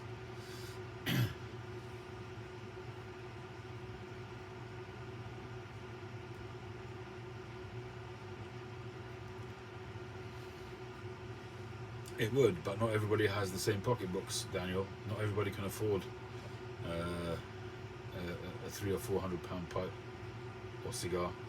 So you have to offer the full spectrum. So you've got to offer for all your customers. I think you have to offer across the spectrum, not working your way up. It also depends on which demographic you're in, which area you're in, and whether you're in an area where you've got customers who will spend more money, but you really ideally want to cover all your bases from the word go.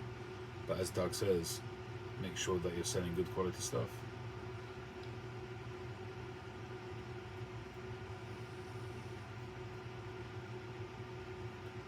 Cheers, John.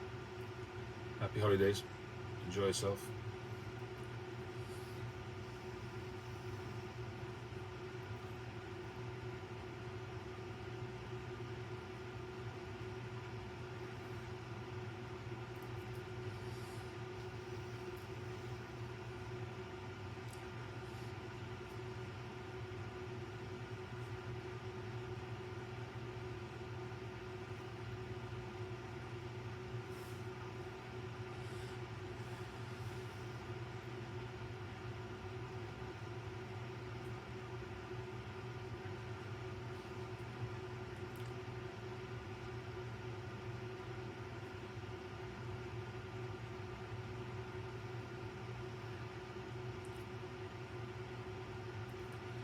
I must be honest that when it comes to New World cigars, I don't necessarily see the difference between a $10 cigar and a $50 cigar.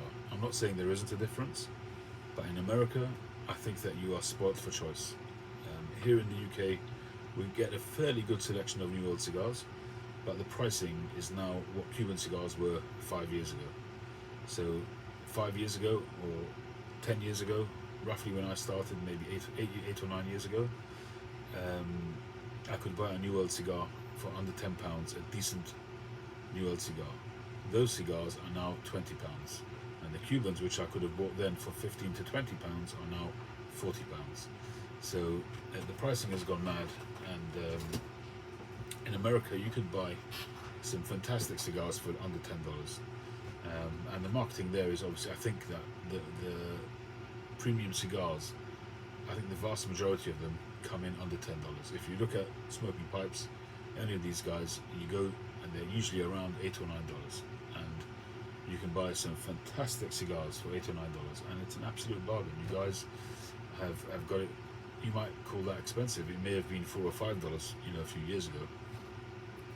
But if I can buy a Romeo and Juliet 1875 real Reserva, like a Toro, for $8, to me that's an absolute bargain.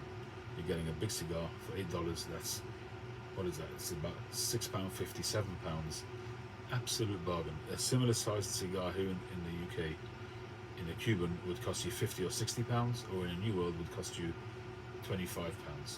So it's an absolute bargain. And if I was in America, that's what I would do. That's what I would buy.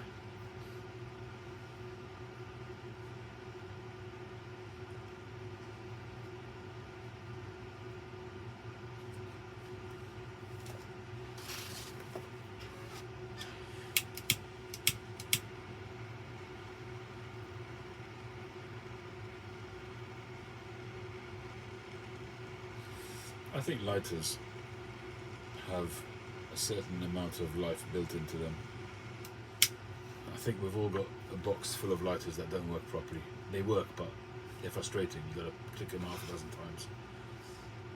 And then you've got the things like Zippos and Old Boys and things like that, which work every time. You go back a step with the old-fashioned flint wheel, you can't go wrong with that.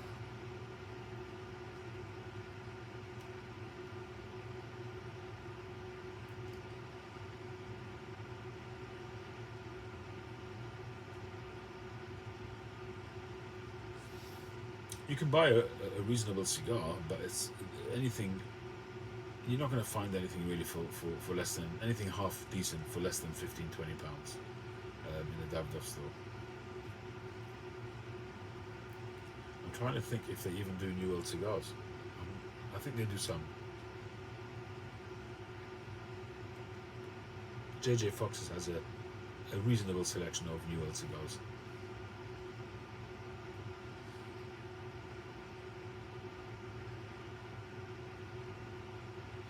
Yeah, well, you had a massive boom, cigar boom in the 80s, the late 80s and 90s, and that's where it really took off, and that's why you've got thousands of different boutique blends. And despite the anti-tobacco league, still doing pretty well, cigars in America.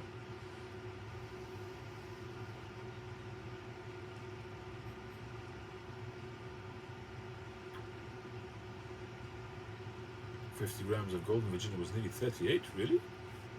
Wow.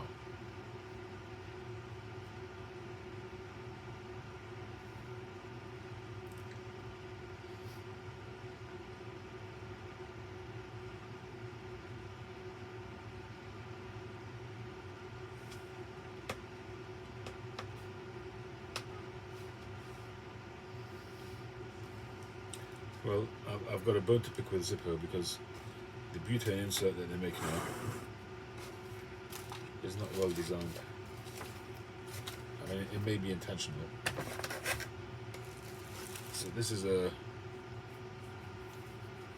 Zippo, a genuine Zippo butane insert with a flint wheel. So that's pretty good, but it's this thing here is not well positioned.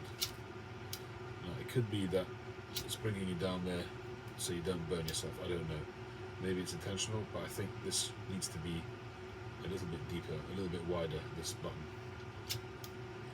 When you get the hang of it, it's fine, but it's not. You could do with being a little bit bigger, this button, the gas release button. So this thing here, that doesn't do anything as far as gas is concerned. It's not a cut-off. It's just for that hinge, that tension, that noise. That Zippo noise, but the actual, this is the like on any lighter, this is the gas release button, and it's just could do with being a bit bigger, in my humble opinion. Other than that, it's very good. There's no adjustment, you can't adjust the flame, but I think that's a good thing because all that will do is lead to problems. It's another part, another moving part, and all it has is that screw, that brass screw is for the flint.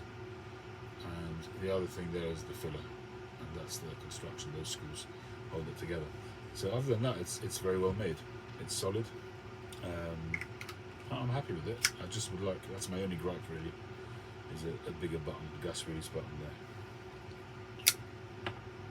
And it's very handy to have that in a Zippo. And the flame I find is actually quite strong, and what I mean by that is it comes out forcefully, which I think helps it stay alight. And the nozzle for the gas is way down there, and I think that helps to make it windproof. Maybe I don't think it's windproof, but it certainly will behave better than an average butane lighter in the wind, I think.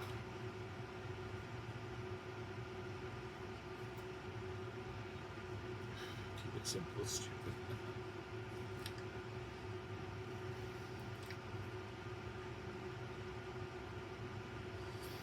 I wouldn't say it's dreadful, Adam. I actually like it, except for this. Other than that, it's fine. If it's a genuine Zippo one, there is the Thunderbird one, which I think is useless. But that one is like other lighters where after a while it just doesn't, it's totally inconsistent. But this one is fairly good. But I will say this as well, it's not really designed for lighting pipes, because when the flame, when you turn it upside down, it starts to, at times it starts to falter. But that's why when I light a pipe, I tend to hold it horizontal like that, and it draws the flame down anyway. But oh, the one with the flame on the side, right? I haven't tried that one. I didn't know that they did one, a pipe one. So I'll stick with this then. What's wrong with it, Adam?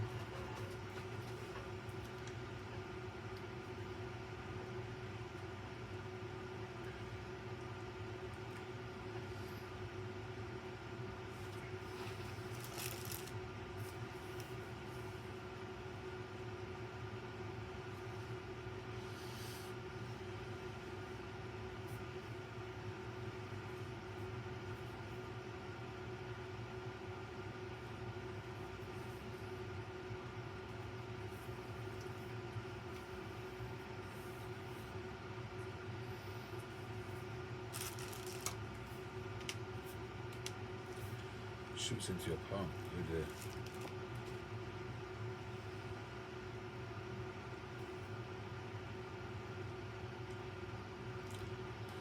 Yeah, but the petrol one, Phil, I think is better than the flat lighter. I think it works.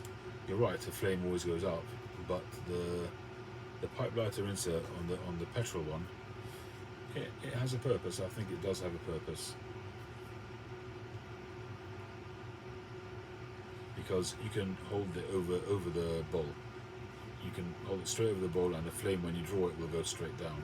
Whereas with the regular butane insert, the petrol insert, you're going to have that going over the. I mean, you can position it, I guess, but it's not as intuitive, and you can end up burning and charring the rim. It's if you only smoke a pipe and you get that lighter, I think it's a bit better. I do think so.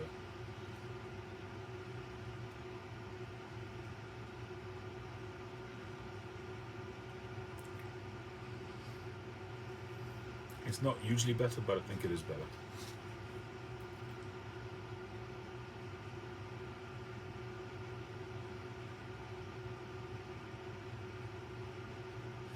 I'm assuming that the butane Zippo insert, which has the side hole, I'm assuming though that the flame still goes in that direction, but you're drawing it through the hole.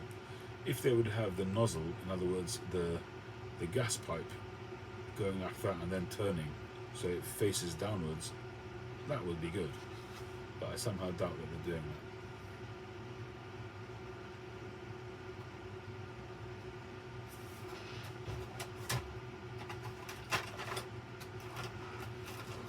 So if you've got a pipe lighter, when you're holding it down like that, so the flame obviously goes up, but when you hold it like that and you draw down, it's going straight down into the bowl rather than doing that. So I think the advantage is it makes it more convenient. It's not.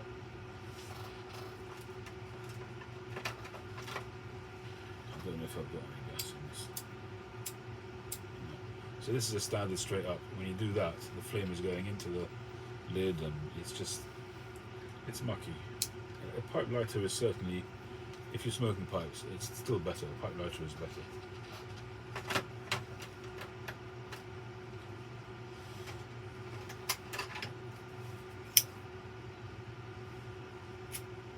That's the pipe insert with some of it missing, I think, possibly. Not sure.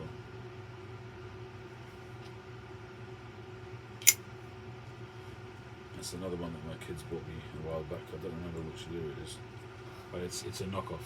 The brand is Star. It's not an actual Zippo, but the insert I think I put in there is a Zippo.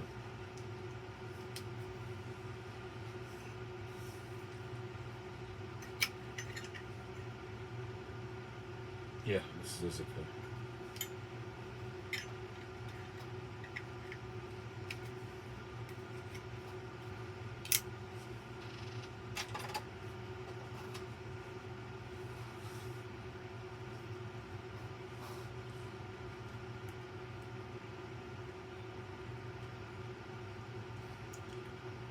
Do you remember when you did use it previously that it didn't get hot, Oscar?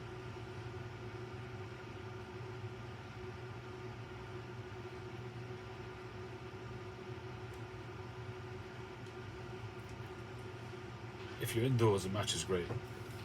It's just not really convenient if you're outdoors. But I tend to do my first light always with matches.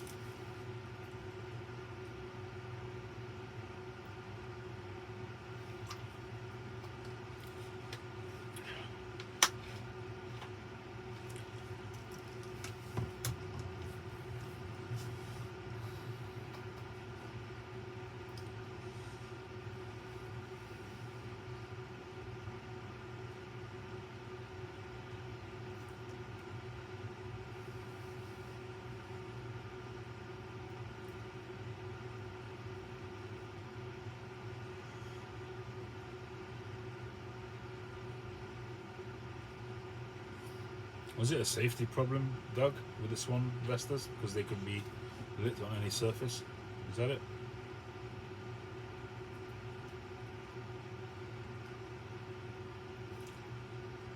It didn't really get hot before. I don't know. Hey, Andre.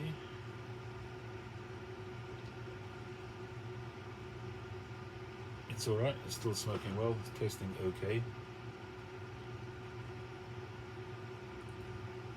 It's got a reasonable flavour. It's not earth-shattering. It's not good or bad.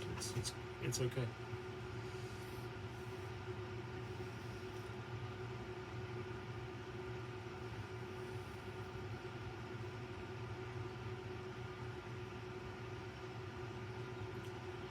(2:10). All right. Well, happy Christmas Eve, everybody. Time for me to go. I'll say my thank yous, and I might do something just before the new year, maybe just to round off the year, maybe do a little giveaway or something like that. Haven't really decided yet, but perhaps.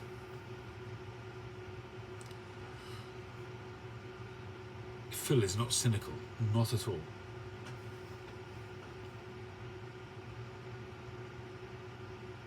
Oh right, that's interesting, Doug. Well, maybe there just wasn't the market for it anymore, who knows. Alright, time for me to say my thank yous. Thank you, Doug. Thank you, Phil. Thank you, Andre. Thank you, Adam. Thank you, Oscar. Justin. Patrick. Daniel. Smarty Bob. Lethal Precision. Revengeance. Revengeance.